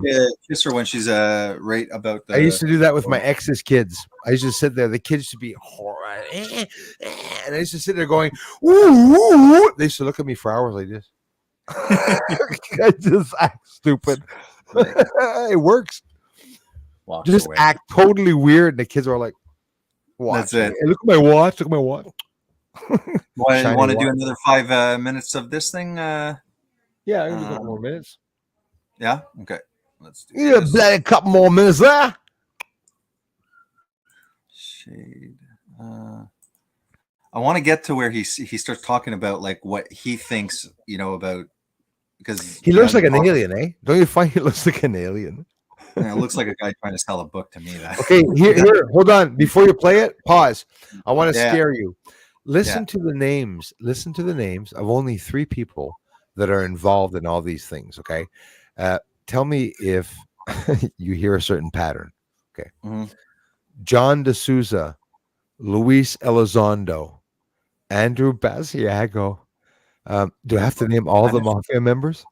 Do I have to name all the Italian mafia members? It's like, Yeah, exactly. hey, yo, Andrew Basiago, got Luis Elizondo, we got John D'Souza. What the hell? But this guy, as a side note, really needs to clip his eyebrows. They're like The nose hairs. That's where he holds the doctrines. They're up and up. All right, let's play a little, just a bit more. Sala, Michael Sala. Connection to something else. It's going to be a sweetener. In other words, it'll be Christ or Buddha or whatever other religious figure actually telling you to do something in conjunction with what? With the alien overlords. Hey, you should listen to the alien overlords. You should do what they say. You should because they're working with me. Can you pause That it? sort of thing is what's going to be said. It's not just going to be. Yeah, go ahead. You know what's missing in everything that people are saying about Bluebeam? Nope. There's one thing. There's one thing that it's like nobody's talking about: the mind control.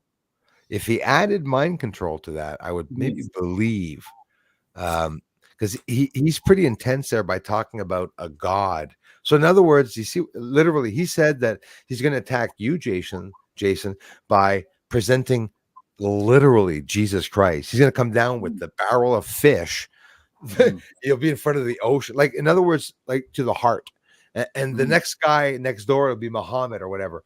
Well, for them to be able to do that, artificial intelligence or mind control, there has to be something else. It can't just be the government's doing an invasion. It's the tech they're not talking about. But again, well, I mean, the way it could be mind control when he was talking about, along with the visual spectacle, that it's a mind to skull, meaning they can put actual auditory. He did at least speak about that. They did it with a pig. It's an interface, yeah. Head, and I think it's an interface, literally. And they did it with the pigs, and they were able to bring the mood of the pig down when it was aggressive. I mean, Neuralink, you can make a pig horny just by. I mean, they can manipulate the brain waves. So that means they can make anybody kill anyone. Yeah, it's 100%. intense. And that's MK Ultra kind of stuff too, right? Yeah. And that's where they talk about, you must have heard it, the sleeper cells. They have sleeper cells where they're activated. It's like nutmeg, nutmeg, nutmeg. The guy's like turns around, blows up you know, and people laugh at that, but it's real. It's absolutely real. They program and they deprogram. They said that the deprogramming was not successful. The CIA and FBI and all that, they went and stole the ideals from China, torturing people, and it didn't work. They tortured him. They told, I'll kill your mother. I'll do this. I'll do that. And in the end, the guy got up and said, kill my mother. Bah. But they all did that. No matter how much you push someone, at one point, someone eventually snaps and says, well, you're not going to win or whatever, you know. So that didn't work. So they tried to intensify that with the MK Ultra to manipulate. So they say, we successfully were able to manipulate somebody's brain, except they become like a child. It's like they're vegetables.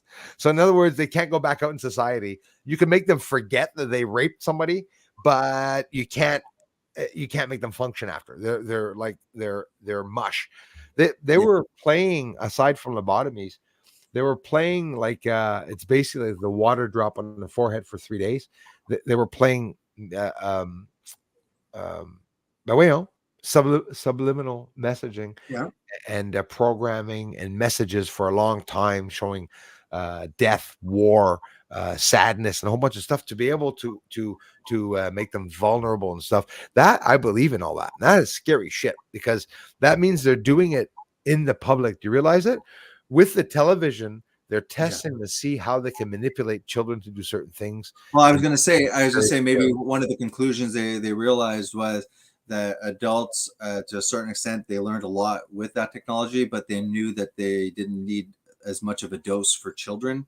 Right. So they started maybe using the celebrity children first. Right. And like they started LSD, right? You saw those videos? Just the amount of right dosage to convince children to want to hurt themselves, right? Because now they're demanding, let's say, medical procedures on themselves as children.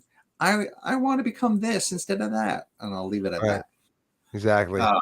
Put on a wig, cut your ball. Anyways, you know, that's what they're doing. But it's subliminal mind control messaging, and there's little messages. And man, I'm telling you, I tell mom all the time. I said, you know those bloody commercials of caramel in English and French? In English, they go, it's almost like, bite me.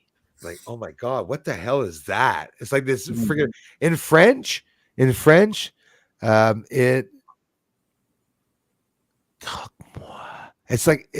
this creepy satanic a thing.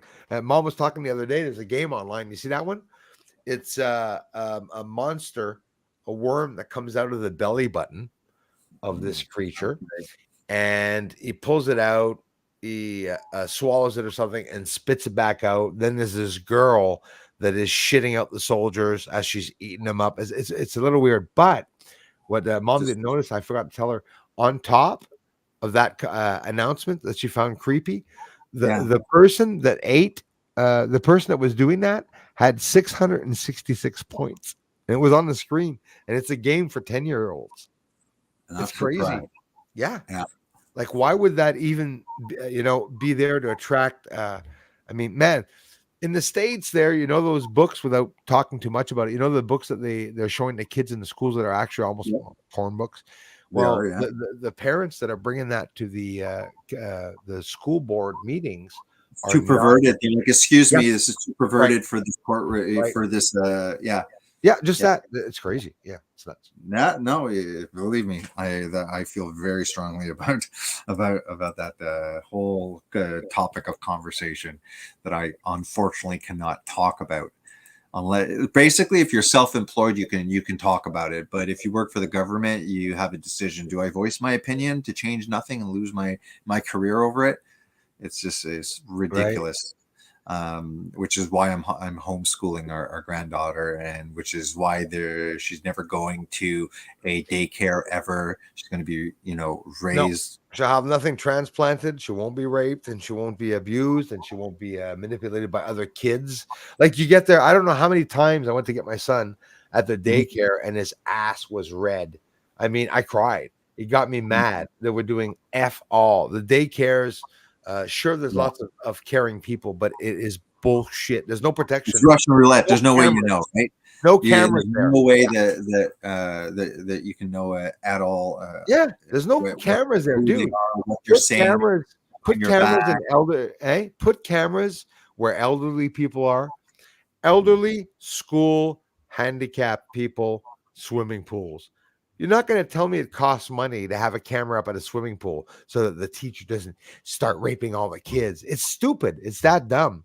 I had a camera in the bus looking at me all the time, right there, 24/7, all the time. And I loved it because anytime it's probably what kept me from hitting the kids. No, I'm kidding. You have a camera on you, it's a Yeah. good witness. You know why I like that camera?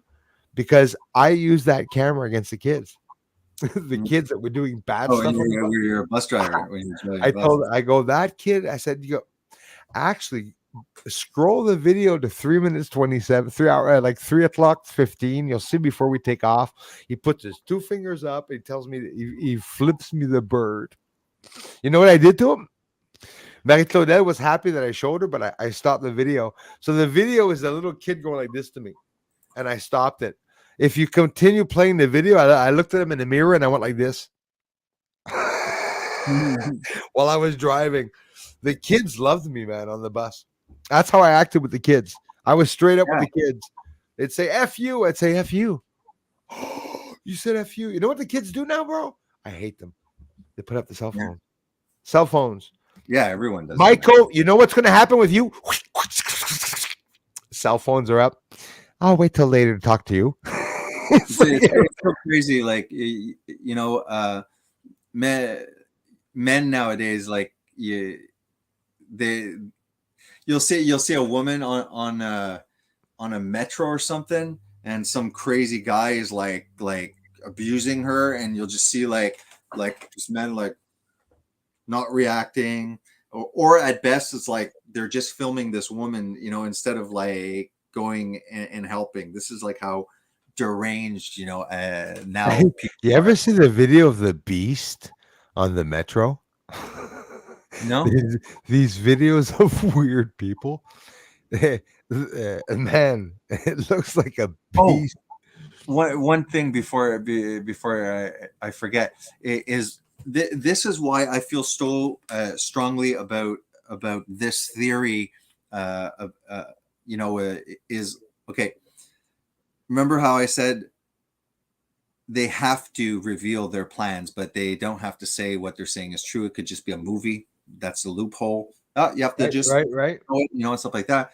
But like, there's nothing like when Ronald Reagan did that speech. I think it was in the European Union or the United Nations, and he goes, "I sometimes wonder if alien race, appeared here, how quickly we'd all drop our differences and band together and stuff like that." It was more like something.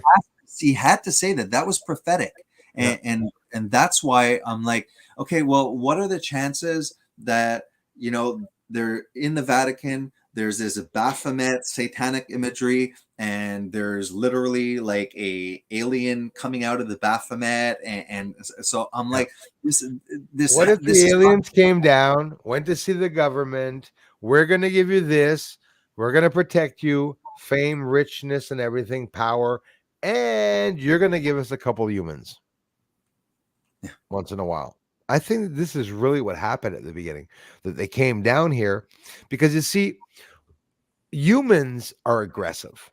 And when we work under pressure, some people break, but not everyone. I don't know if you're like me. Maybe I tend to think that I never asked you, but you're probably like me. I'm good under pressure at work. Like deliberately, like you don't want it. Like you fuck. But when it hits, you're doing everything better, and everything's slowed down and everything's under control. But why was I talking about that? That I don't know. You were saying that you don't know if I don't know if you're like me, but I thrive under pressure. Prior to that, I don't know why I was talking about that. Prior to that, what the hell we were saying? I'm sorry. Okay. No, it doesn't matter. It'll come back. Yeah. Let's. You want to listen just a little bit more? I want to at least get to where he's saying like the plasma and stuff like that. It's not just going to be, Yeah. hey, here is Yeah, Christ. go ahead. You remember? Because in space there, Yeah. everything, there's a plasma shield around Earth. There's a plasma shield around the moon. And everything we see in space looks like plasma. Everything is like a white ghost. When you mentioned before about the white ghost, or you see, that's what I'm filming, Jason. You know it. I'm filming things that look like white ghosts that are moving around. And I film other, types of stuff. So whether it's the plasma or not, or they're changing or not, it depends on what you're viewing it with. Like if you're looking with an infrared camera, you're going to see the heat signatures.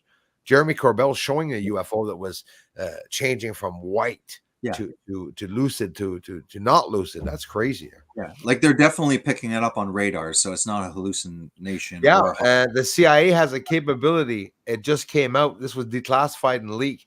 They are able to shoot them down, and they're able to see them with a special device, with several special devices all around the world, even in jurisdictions of countries that we're at war with.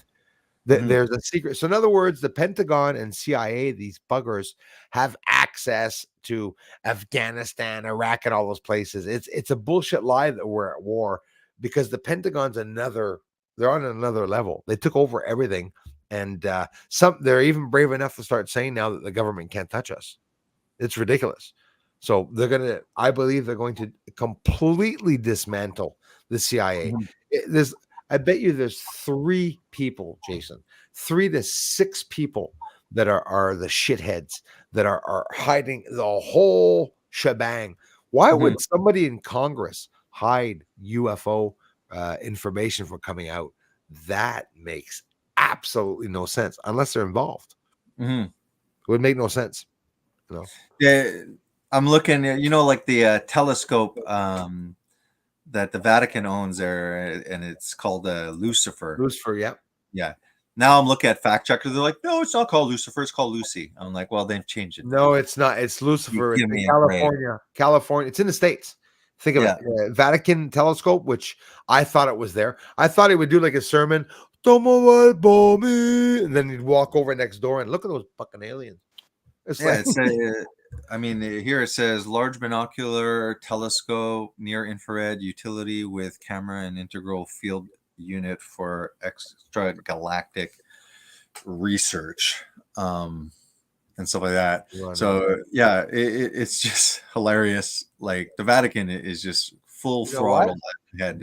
Biggest, most expensive telescope in the world, by the way. And what is near infrared? It's a portion of radiation that's just beyond our visible spectrum. And it's also referred to as near infrared. Rather than studying an object's emission of infrared like I do, what they do, the scientists, they're studying how objects reflect, transmit, and absorbs the sun's near infrared radiation to observe health and vegetation and soil composition. Anyway, blah, blah, blah. So there's a little difference with the near infrared. And this technology that they have, I've seen it used on tanks and stuff like that, where it's able to blend into the to all environments. It's like a invisible cloak. I saw a recent video, and it's like obviously there's someone that's saying, like how we're always like, it's always blurry, it's like it's not real. Oh, it's funny how they can never catch a clear view of these things, stuff like that. That it blurs. That's atmosphere, just clouds, anything that we're trying to get. Lots of stuff, gases, water, vapors, there's mist, smokes, hazes, there's plasma shields and shit. Radiation is incredible. When we look on the moon, it's full of clouds. So there has never been a moon landing shown to the public, because this is what I believe, there should be complete cloud cover. We wouldn't be able to see the lander land.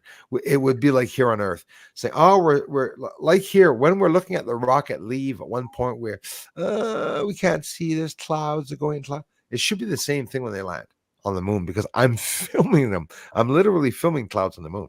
There are clouds there. People get mad at me and say they're not natural. Could be, but it's not dust. Jason, How Mhm. much dust would you and I in your yard, no matter what we have, how much dust would we have to always Yeah. make to hide all of Valleyfield and Montreal? I mean, it's ridiculous. It can't be Mhm. done in one space. That's why I believe they have the smokers on the moon. Those pipes and tunnels, they're smoking the whole freaking moon, different places, and they Yeah. go on. They go Or on. it's just simply also cloaking technology. It's like Yep. I Yep. wish I had the video. I'm not sure if it was this video I have here popped up.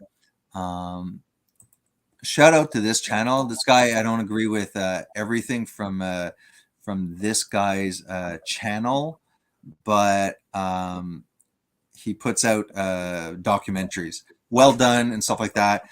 Like I said, don't agree with everything, but I used this as a talking piece for one of my videos and stuff like that. I've been doing pretty good, with my views and stuff. I have like a couple of videos, like one of them is like 1,800 views. Well, what do you think of the video? You do know I shared you out on Twitter. You got a lot That's of subs. probably Right? why it helped. Yeah, I shared you out on Twitter. The next Fun. day, your video was at 500.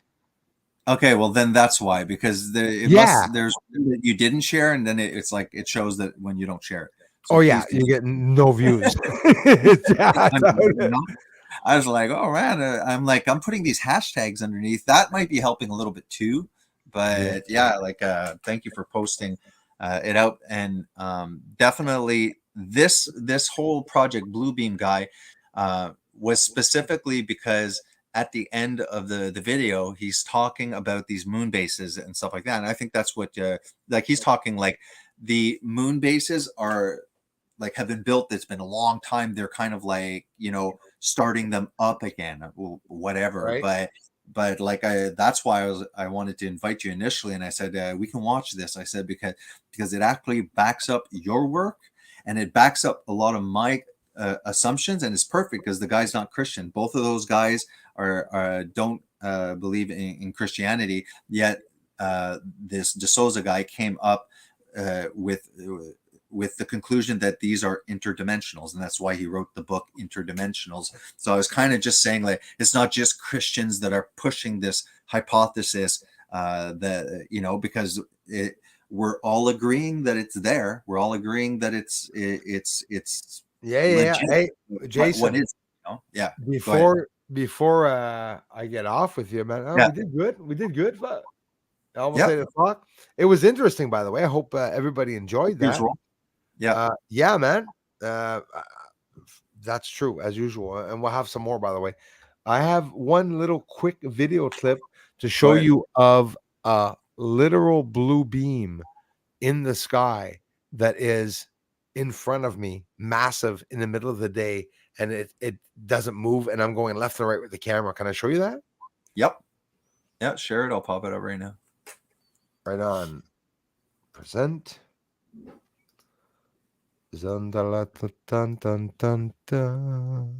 Enter entire screen, share, post this down, and it's this right here. No, let's try it again. There you go. Oh, there's Kazoo. They ever ugly, the buggers, eh? Honestly, dude, if I see that, I'd laugh at them. I would really laugh at them. We have the same eyes, though. I have the same eyes as the aliens. Literally the same. He looks evil, and you look MK Ultra. It's like I'm the human of him.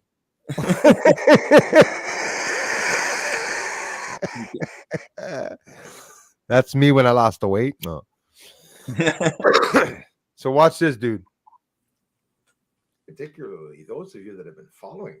The sky that we're pointing to is a very famous area that I've showed you a blue beam only 3 years ago, if I'm not mistaken. And Jason, that's also where I'm seeing all the UFOs. Do you all remember in the sky? So let's go ahead. All right, there we go. And guess what? You'll see it well enough, I'm pretty sure. Yes, it was. So I'm going to bring that down. So that's where the beam is 2 years ago. We're going to see. Okay. There we go. So we're going to I want you to see that's the same area, right? You recognize that they were the same Yeah. place, right? Mhm. So let me know if you see it. It's going this way, down. Yeah, No, it's right there in the center. I see it, but it's going this way. Correct. It's From the going up sky and down. down. It's going Yeah. up and down. Yeah, and Yeah, I'm yeah. going. Oh, you'll see. I'll filter it. I'm going left and right, and that lasted all day. Yeah, it's not moving with the camera, so you know it's not like Right. camera issue. Right, right. And someone was like, "Oh, I wish we could see it more." Well, for Pete's sakes, it's a blue beam in the middle of the afternoon. It's actually not in the afternoon. You could tell that the sun set. Sun setting. Yeah, and I get some good shots of it. And if I fast forward it real quick, those are the UFOs lifting up. So look, this is just yeah. Okay, I zoomed up so you could literally see it. You can Yeah. see it very well there. You can see it very well. Look at that. Like it's Yeah. and look at even the tree's darker. You see where it's on the tree, bro? Mhm. Here, the tree's even darker where the line is. Like Yeah. it's in front of the tree.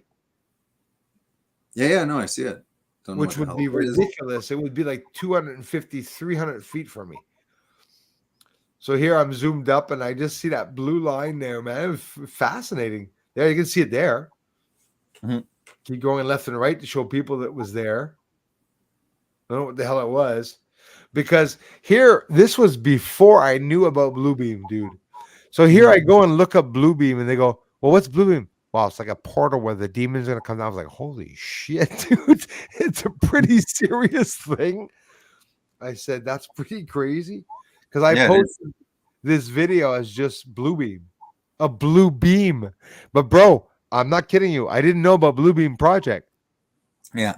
And what do you think it is? Yeah, it's a blue beam. Mhm. I said, there's a blue beam in the sky. And they go, you know about blue beam? There it is. Yeah, man. there as well. Oh, yeah. Yeah. Further away. Isn't that nuts? It's like a Like a Batman blue signal. tornado. Like a blue Yeah. tornado. It's like a Batman signal. Mhm. And that there, this is what pisses me off, okay? Where this tree, Jason, Mhm. is where I filmed 1,600 UFOs rising from this freaking tree right beside it here. Mhm. So I told people, yeah. And I told people the UFOs that I am freaking filming, there's some type of portal there. And I saw Stairway it. to heaven. Yeah. I mean, man, it's nuts. I'm not making it up. And you could clearly see, damn. Yeah. You can clearly see it's there, you know? Mhm. And it's in that exact freaking location where I see the UFOs rising up from the surface. So there Yeah. could be something from there. And it's also the way the UFOs rise up. Here, Jason, look, this is in the middle of the afternoon. A UFO, man. It's like in daytime, it's like 1:30, you know? Anyway, that's just that I wanted to show you. Those are the other UFOs that kept rising up.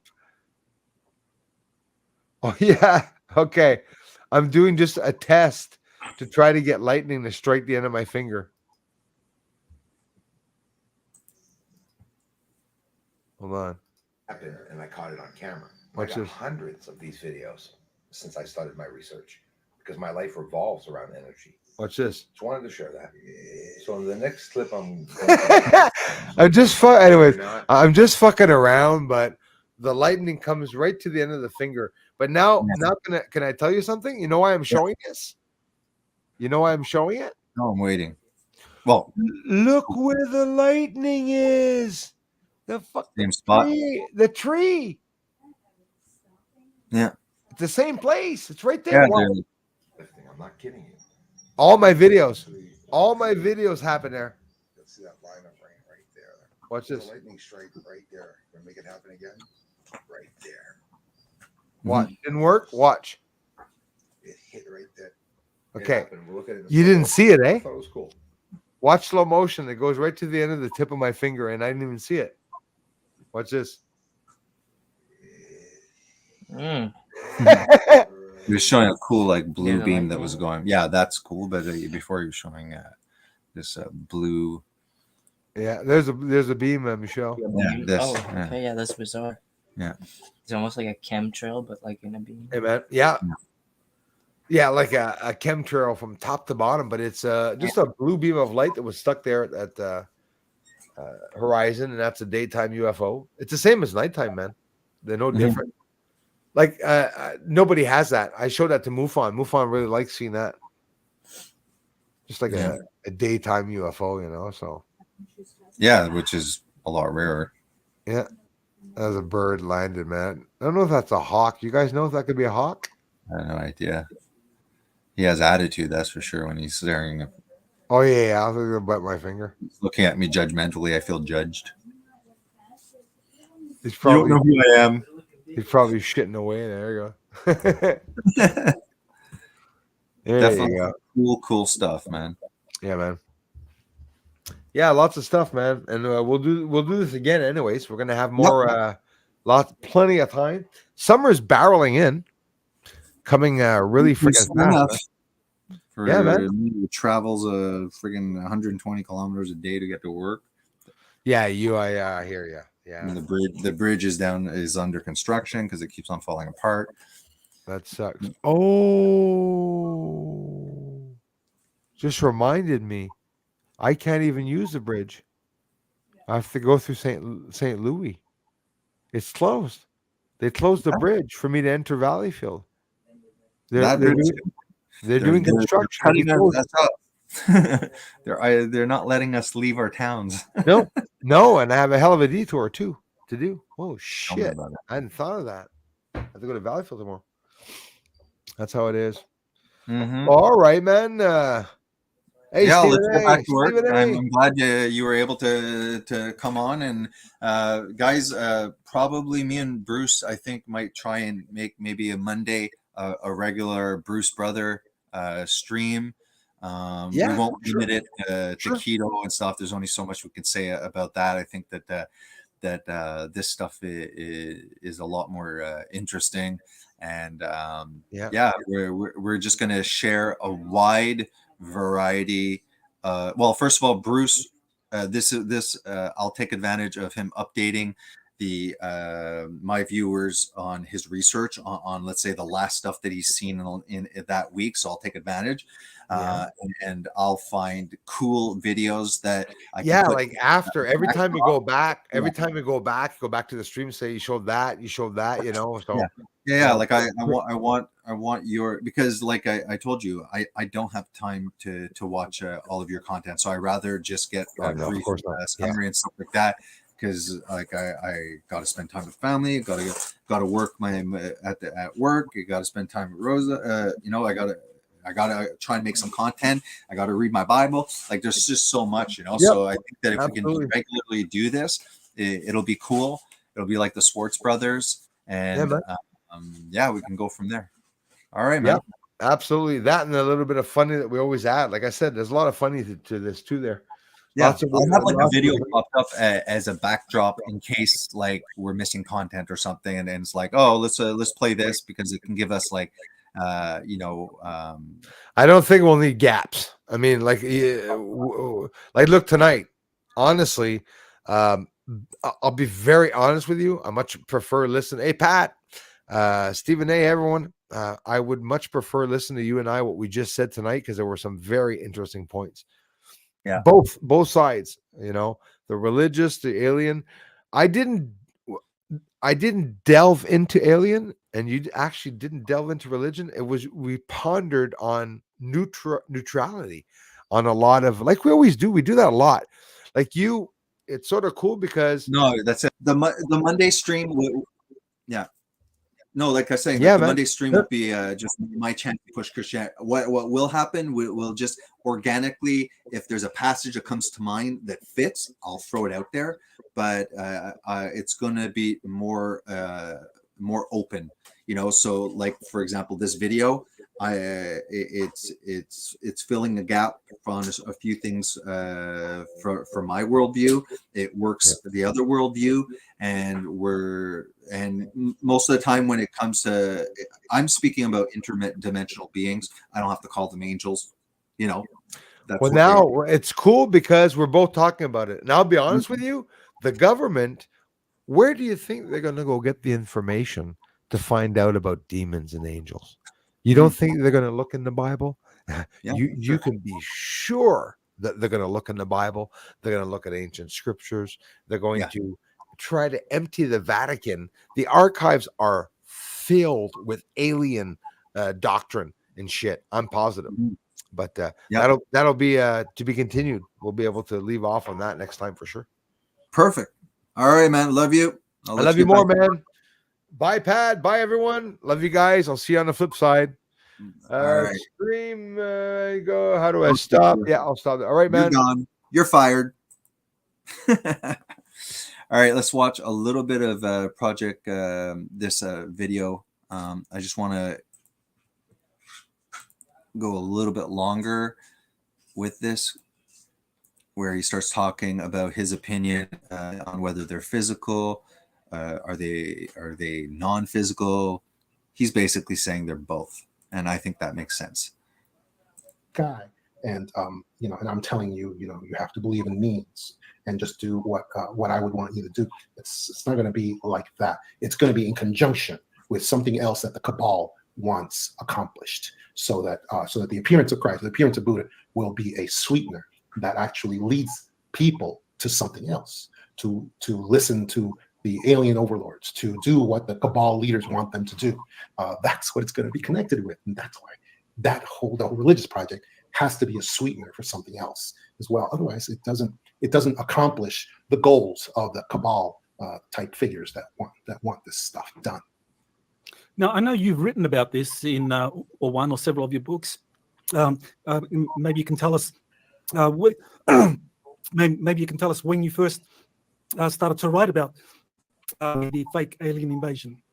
Yeah, well, I mean, the primary reason Dimensionals has become incredibly popular, has gone to number one on all the lists, all the Amazon lists again after so many years, and why I'm being pursued by mainstream media to do things with them all the time is because of this. It's because the major prophecy that is coming true right now, we see it coming true, is that the world at large wants us to believe that alien visitors are physical, that they're physical just like us. UFOs are physical just like us, and that they can appear on they can appear here and just on the White House lawn, and they can just stay there. Roswell was absolutely true, that we just had some sort of alien vehicle that just crashed by the road and just stayed there, dumped by the side of the road like a human vehicle.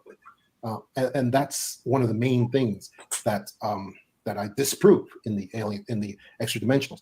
Alien visitors are not physical.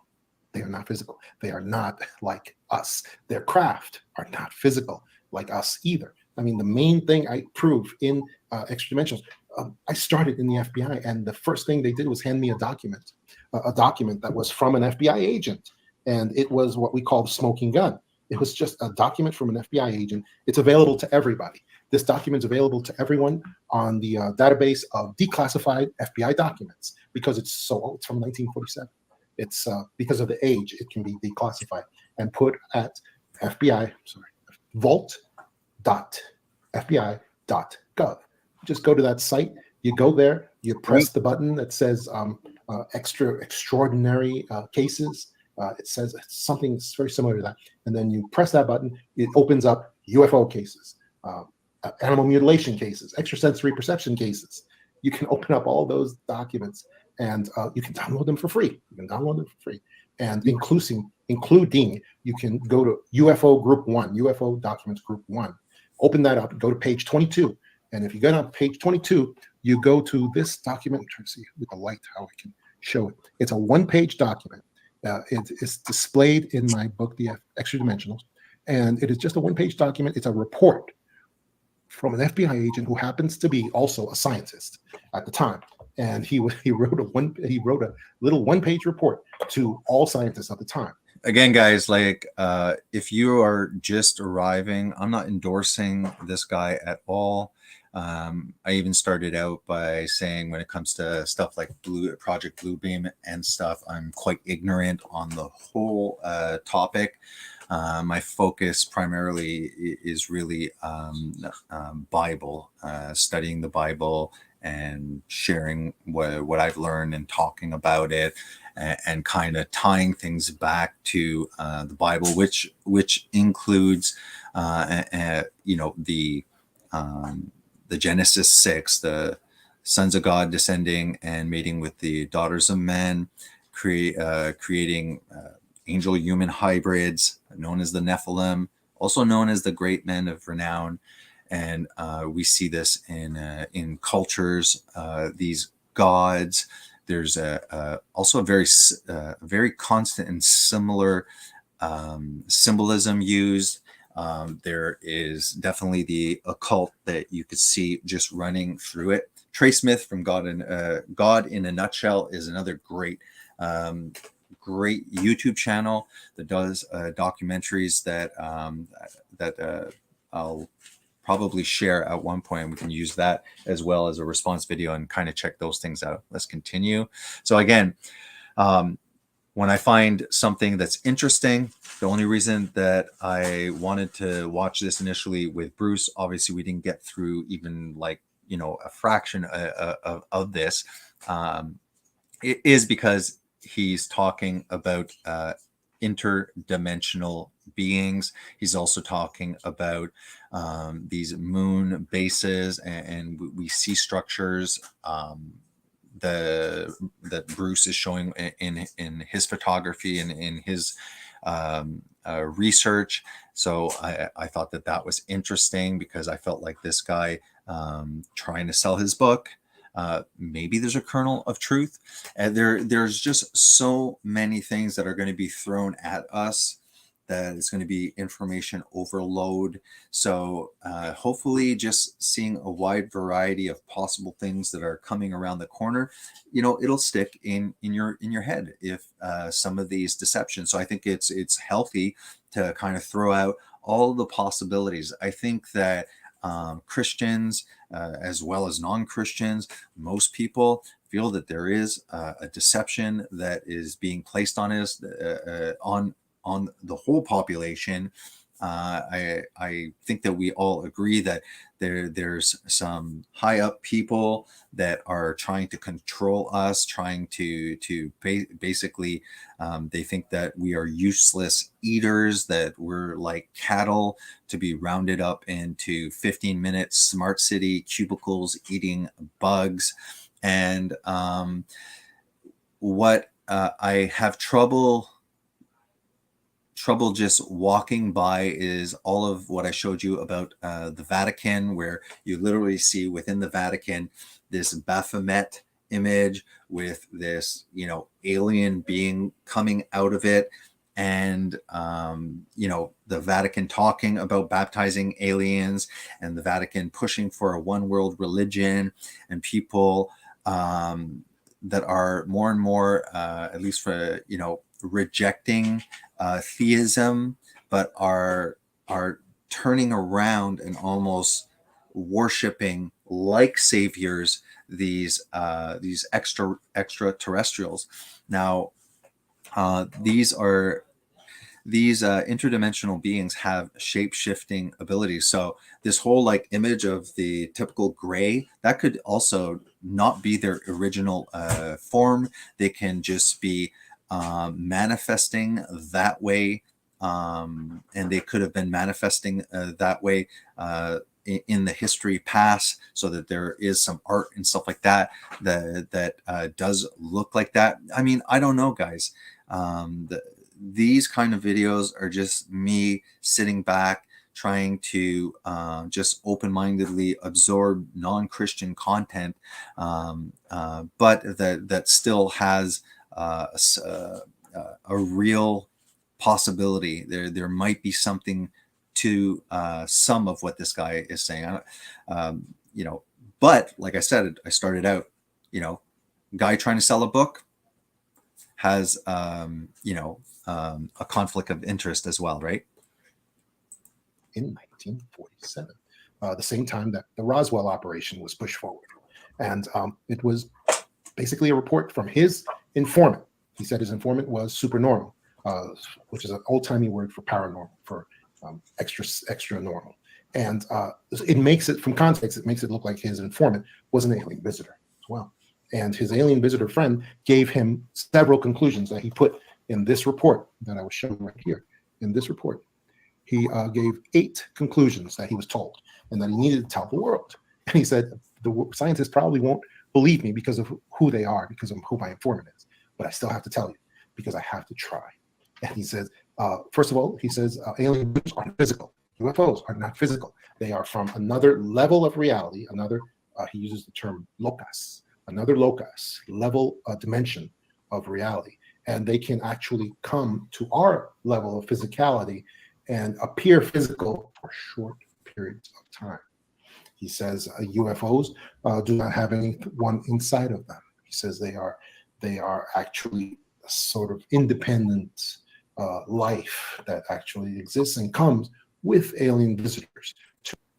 So, I mean, maybe he's just trying to say, just like we are at the point right now of developing artificial intelligence, and that artificial intelligence is self-learning, and self-learning in artificial intelligence obviously is able to generate probably creative thought at a certain point, and it just makes sense that it would be able to fabricate for its own purposes drones, and things like that. Possible. Again, these kind of videos, I start by just saying I'm ignorant on this subject and I'm just absorbing stuff and throwing out ideas. To carry out tasks for them, and that they are not made of metal. Real UFOs are actually made of some kind of plasma type shifting material that can actually convert from metallic appearing to light plasmas. And he says that's what they are. And he says that this stuff about Roswell, about a ship crashing at Roswell, and that was done for other purposes. It was not a real thing that happened.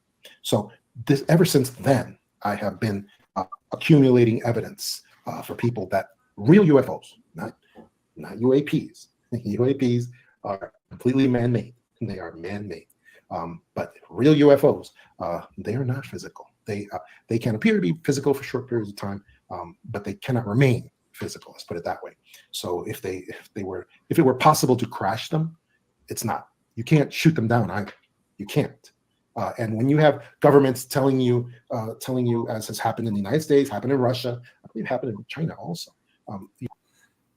Like my gut instinct tells me that as far as government disclosure, that's just me, and that's just gut instinct. Can't go by actual evidence. I don't have it. That I feel is just controlled opposition. It's like, okay, just keep on with Hollywood movies about aliens and aliens and aliens and aliens, and deny. So to the point that when we're ready to pull this deception, then we're going to start disclosing. People will be happy, but they're disclosing a real phenomenon, a real manifestation, but they're deceiving about the origins. That's like my gut feeling. That's that's what my thoughts are, and I'm sharing them. You have these governments telling, "Oh, we just shot down a UFO." No, they did not. No, they did effing not do that. Like, why would the Vatican create all of these? Why is there so much serpent? Like the serpent building, you got this like throne from hell, looks like it's coming out of the abyss. You have like this like deformed Jesus in the back with his hair this going this way. I showed this, just rewind the video, with a serpent.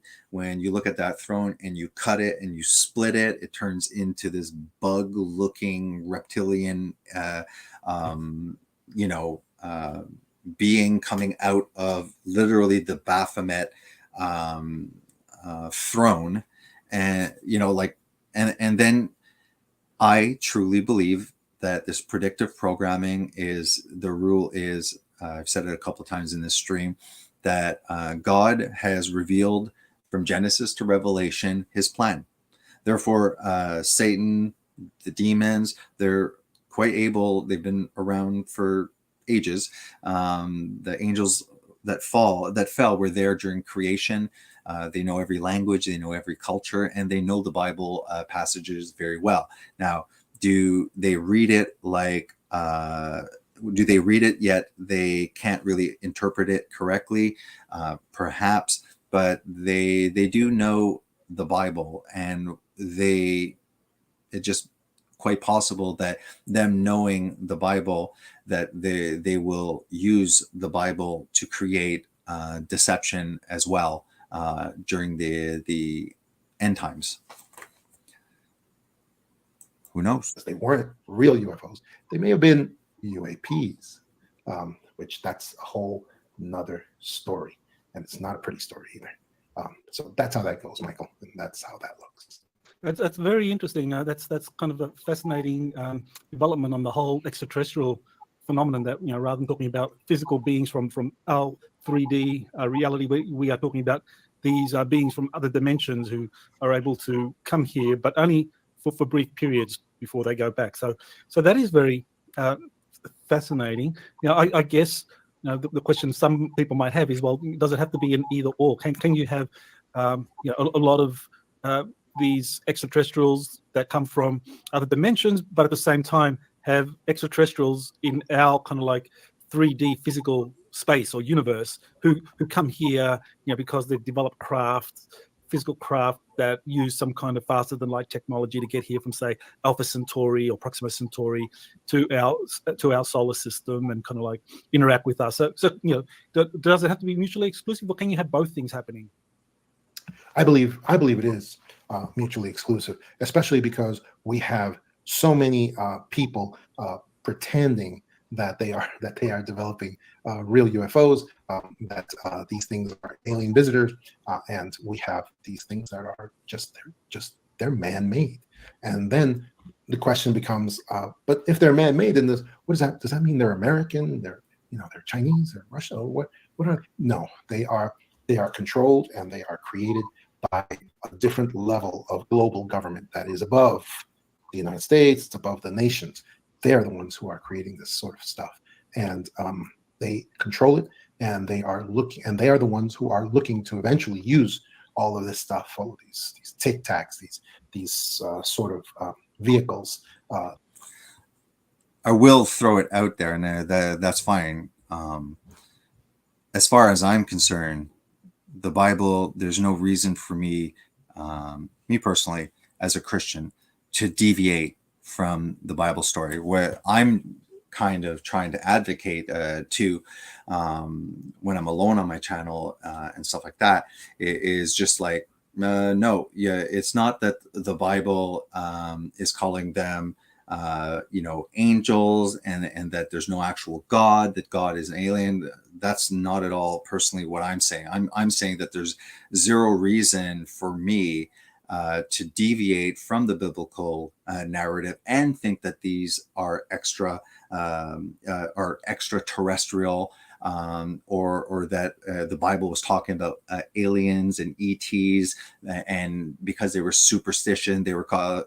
For me, it's like, how is this Bible getting things so right and proving itself, plus all the prophecies, for me to say, you know what, maybe though it got it wrong and it's actually aliens and that God doesn't exist. And it's like, well, then how do these extraterrestrials, how are they able to write a book that pretty much guesses prophetically human history pretty darn accurately? and I'm fine. This is why I don't mind sharing this stuff, because you can just add that to your worldview. I'm just saying that I am not agreeing with him. I don't think that there are any other beings besides humans and the angelic realm. The seraphims, the cherubims. There's a lot of wacky angelic or heavenly or celestial creatures that God, it says that he created, and he created man. And for me, that's the Bible would have told me so if there was anything else. So I'm just making it clear that that I'm not switching I'm very open-minded, and I'm showing this because I'm interested that he's talking about interdimensional, and heaven, angels would be interdimensional. They're in another dimension, and they're passing over from here. But again, like I always say, it's completely fine. I'm not trying to push my Christian worldview, but just for conscience sake, I don't want to give anybody the impression that I do Bible studies, for daily breads, and then I turn around and I'm talking about extraterrestrial. I don't believe that they're extraterrestrial.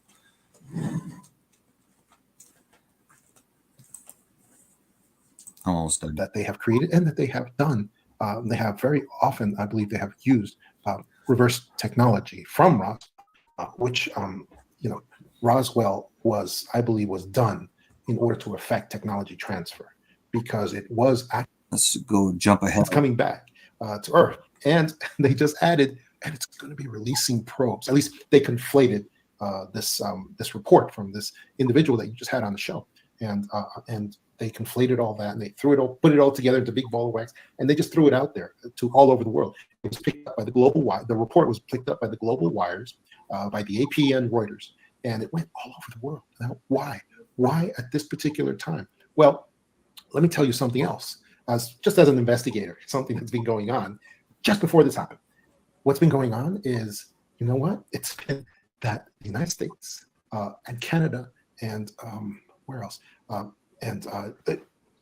believe possibly China as well, and Russia as well, have all been announcing that they've been shooting down UFOs. Now, they haven't shown us the evidence.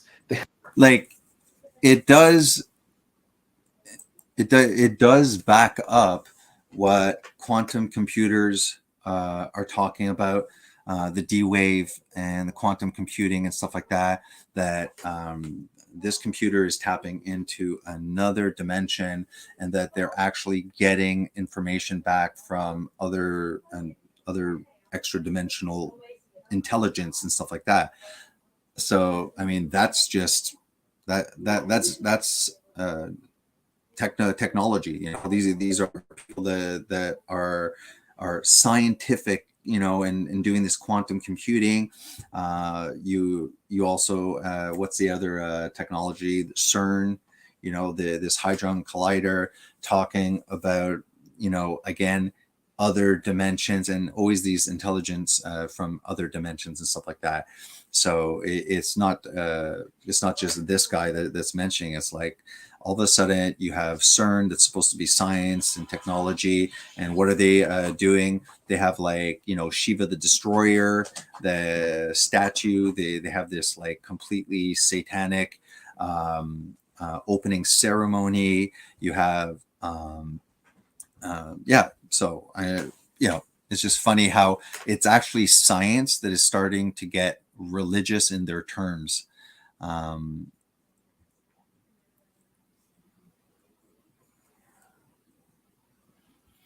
So we're hitting 2 hours and 18 minutes. So maybe we should quit at this point, because we've gone long enough. And I'm not going to go back to this guy in this video. If you're interested, you can go check it out. Again, closing message to this is, I'm not saying that this guy is telling the truth. I'm not endorsing him. I just thought that it was interesting that this guy again is talking about a lot of this manifestation phenomena, not just, but he's saying there is an interdimensional aspect to it, and that kind of backs up the Bible, that these are fallen angels. This is a interdimensional battle, and the Bible's always talking. We don't wrestle against flesh and blood. We wrestle against rulers, powers in high places, and principalities, and paraphrasing kind of thing.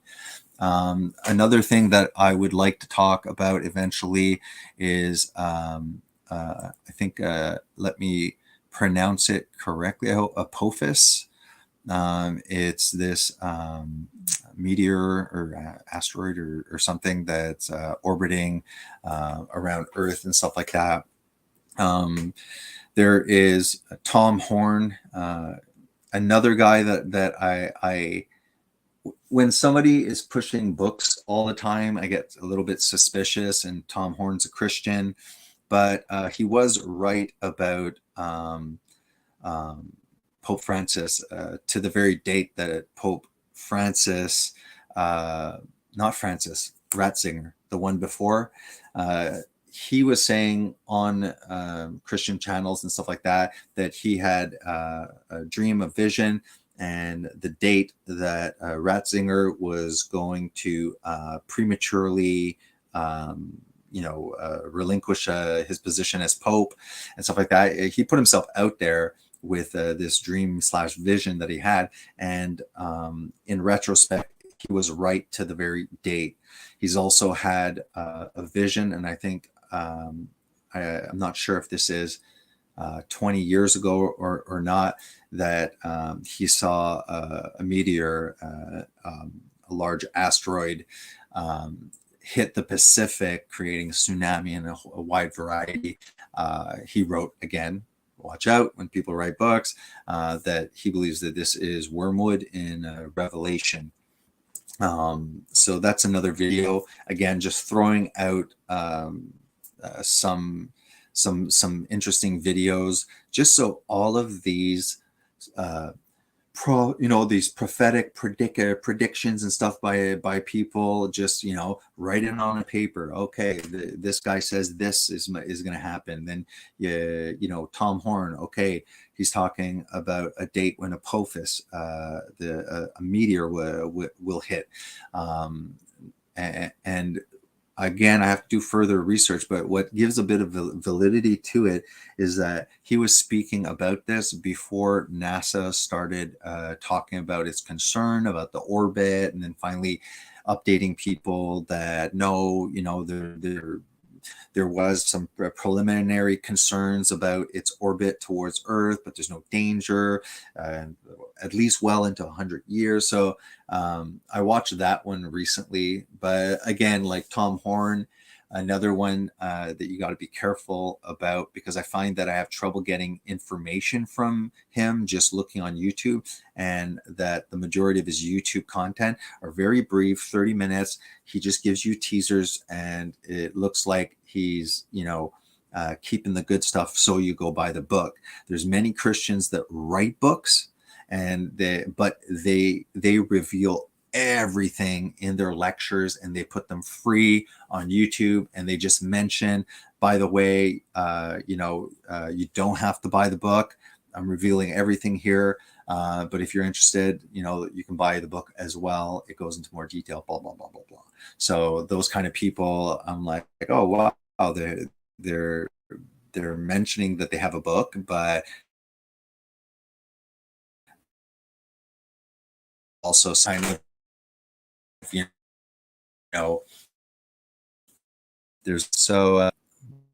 That's the end of this stream. Thanks a lot, guys.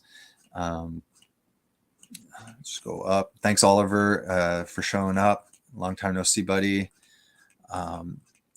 Just go back. I'm not a big channel, so I want to at least acknowledge everybody here that showed up. Thanks, Darla, for moderating. Thank you, Kai, as well, for showing up and moderating. Leah, Oliver Klein showed up for this show as well. And thanks, Bruce, for showing up as well, taking some time out of your busy evening, because I know Bruce had a lot of work, so it was nice that he took some time out. Mentioned Oliver. My name is here, our favorite flat earther, and we got Oliver. We got Hauser or Hoser.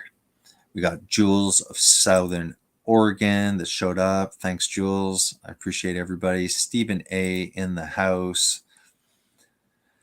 And we got Darkus, Gooner. First time that I see you here. Don't be offended if it's not. Darkus Gooner is in the house, and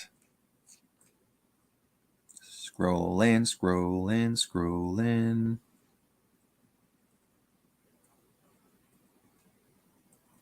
Oliver Klein. Pat. Thank you, Pat, for showing up. I think that might be everyone, guys. Oh, did I just miss somebody? No, that's an emoji. And we got also the Sabinator or Zabinator. Hey, Darla, gave Bruce a shout out on Redacted today. Clayton said he'd look into it for an interview. Hey, Darla, is that Redacted? Like, that's a pretty big channel. Today, Clayton said he'd look into it for an interview. Really? That's crazy. Is it like Redacted? Because that's a huge channel. That'd be like really big.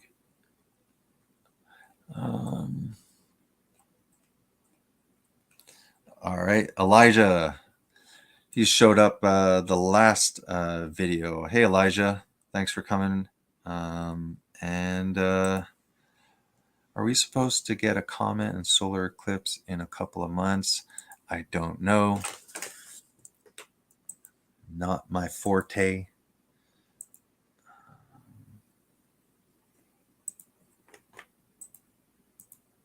Just a few seconds here on this video.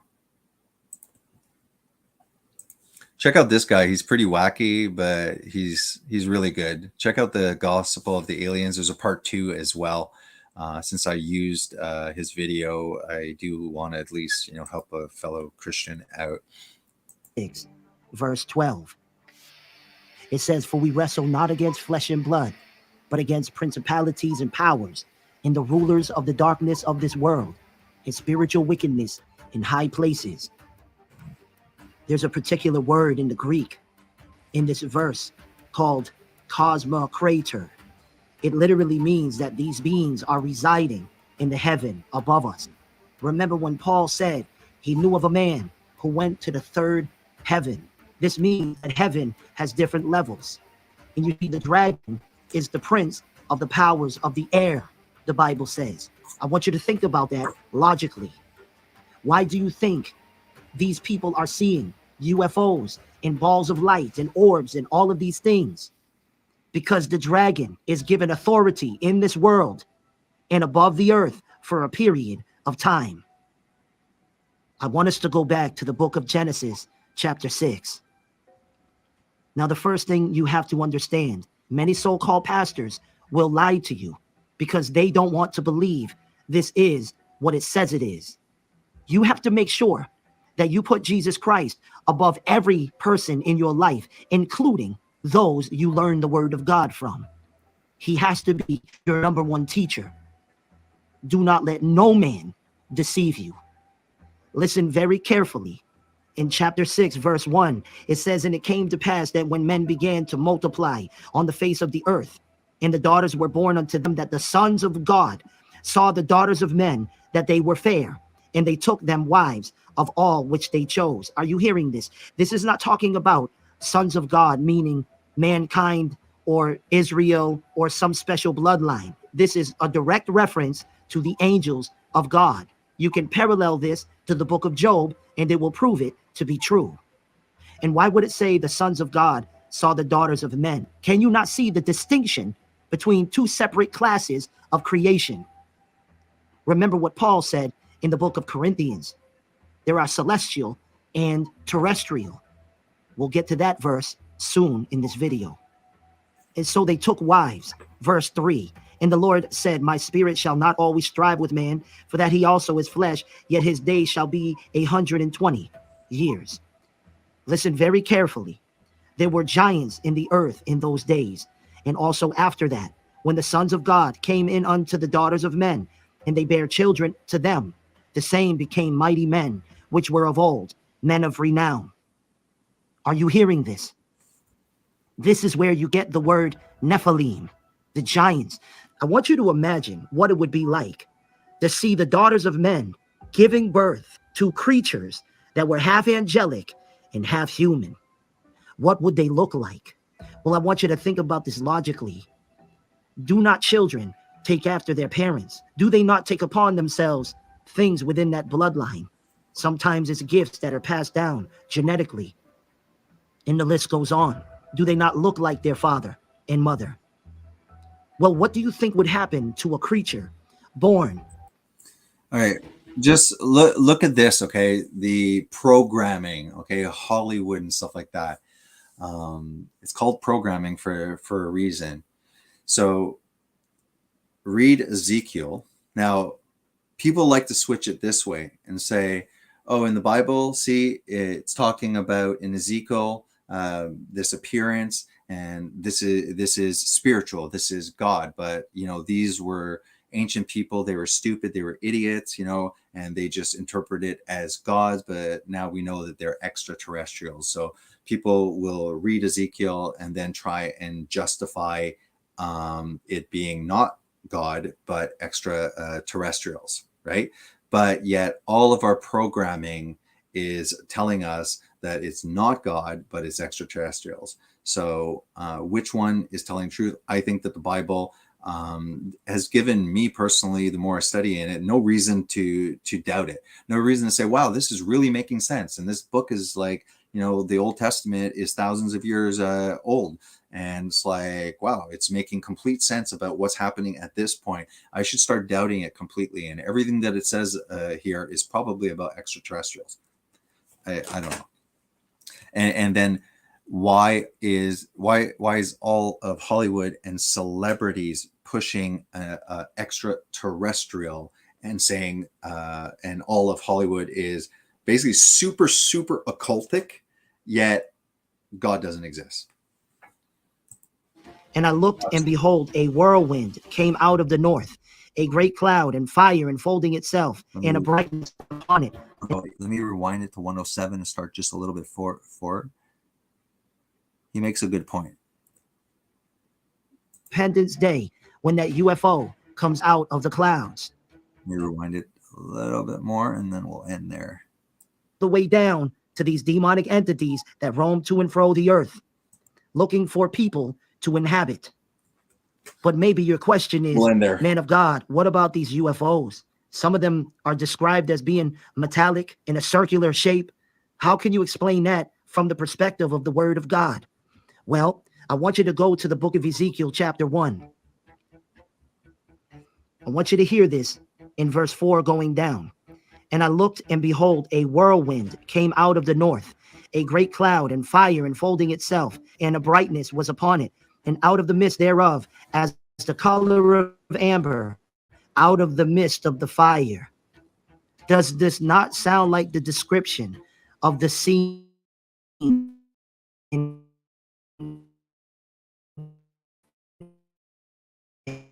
when that UFO comes out of the clouds?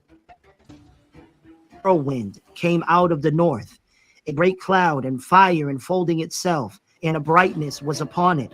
And out of the midst thereof, as the color of amber, out of the midst of the fire. You see, the dragon, through Hollywood, is not only programming this into the minds of the masses, but he's also mocking, because he wants to be like the Most High God. Remember what he said and declared in the book of Isaiah, chapter 14. Also, out of the midst thereof came the likeness of 4 living creatures, and this was their appearance. They had the likeness of a man, and every one had 4 faces, and every one had 4 wings. Don't you find it strange that when you look in the history of these civilizations, whether it's Egypt or Babylon, India, and the list goes on, what do those so-called gods and aliens look like? Some have multiple faces, others have wings. They're creatures in nature. Are you starting to see the bigger picture? Verse 6, and everyone had 4 faces, and everyone had 4 wings. That, what else can I show you?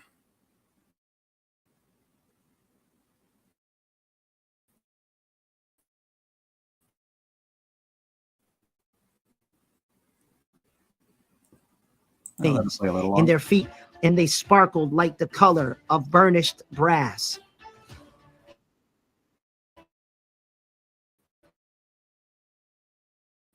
You see the mockery goat. And they had in their hands, and they had the hands of man. Under their wings, they 4 had their faces and their wings. And their wings were joined one to another. They turned not when they went. They went every one straight forward. As for the likeness of their faces, they 4 had the face of a man and the face of a lion. And on the right side, they had the face of an ox. And on the left side, they 4 also had the face of an eagle. Maybe, Lord willing, we can go through details about this in another video. I mean, basically, the 4-faced are the cherubim. These are creatures that surround the throne of God in heaven. There's really cool studies on that, and we basically see that all of the fallen angels, which created all of the cultures, and in the Bible itself, it says that God put lesser, basically Elohim, fallen angel. No, he put angels over the nations. Okay, he decided, I'm going to concentrate when taking Abraham. I'm going to create one nation, and there was a purpose for that. Basically, for the Bible to be written down for throughout all of these generations, stuff like that. But he gave, in a way, dominion or rulership of all the other nations to fallen angels, to angels who fell. And it says, there is a passage that says, I say, ye are gods, ye shall die like man. And you get the over here. And let's go to 82 and read the whole thing. Over here, it says, God standeth in the congregation of the mighty. He judgeth among the gods, little g. How long will ye judge unjustly and accept the persons of the wicked? Defend the poor and fatherless, do justice to the afflicted and needy, deliver the poor and needy, rid them out of the hands of the wicked. They know not, neither will they understand. They walk on in darkness. All the foundations of the earth are out of course. I have said, ye are gods, and all of you are children of the Most High. He's talking to angels.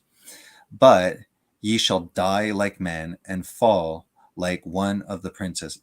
So, this idea that angels are immortal, no. God will destroy the fallen angels in the lake of fire, Satan included, which is considered the second death. All right, I'm going to keep on stretching this, and then it's going to last 4 hours. So I'm going to cut it short now. All right, guys. God bless. See you around. Bye-bye.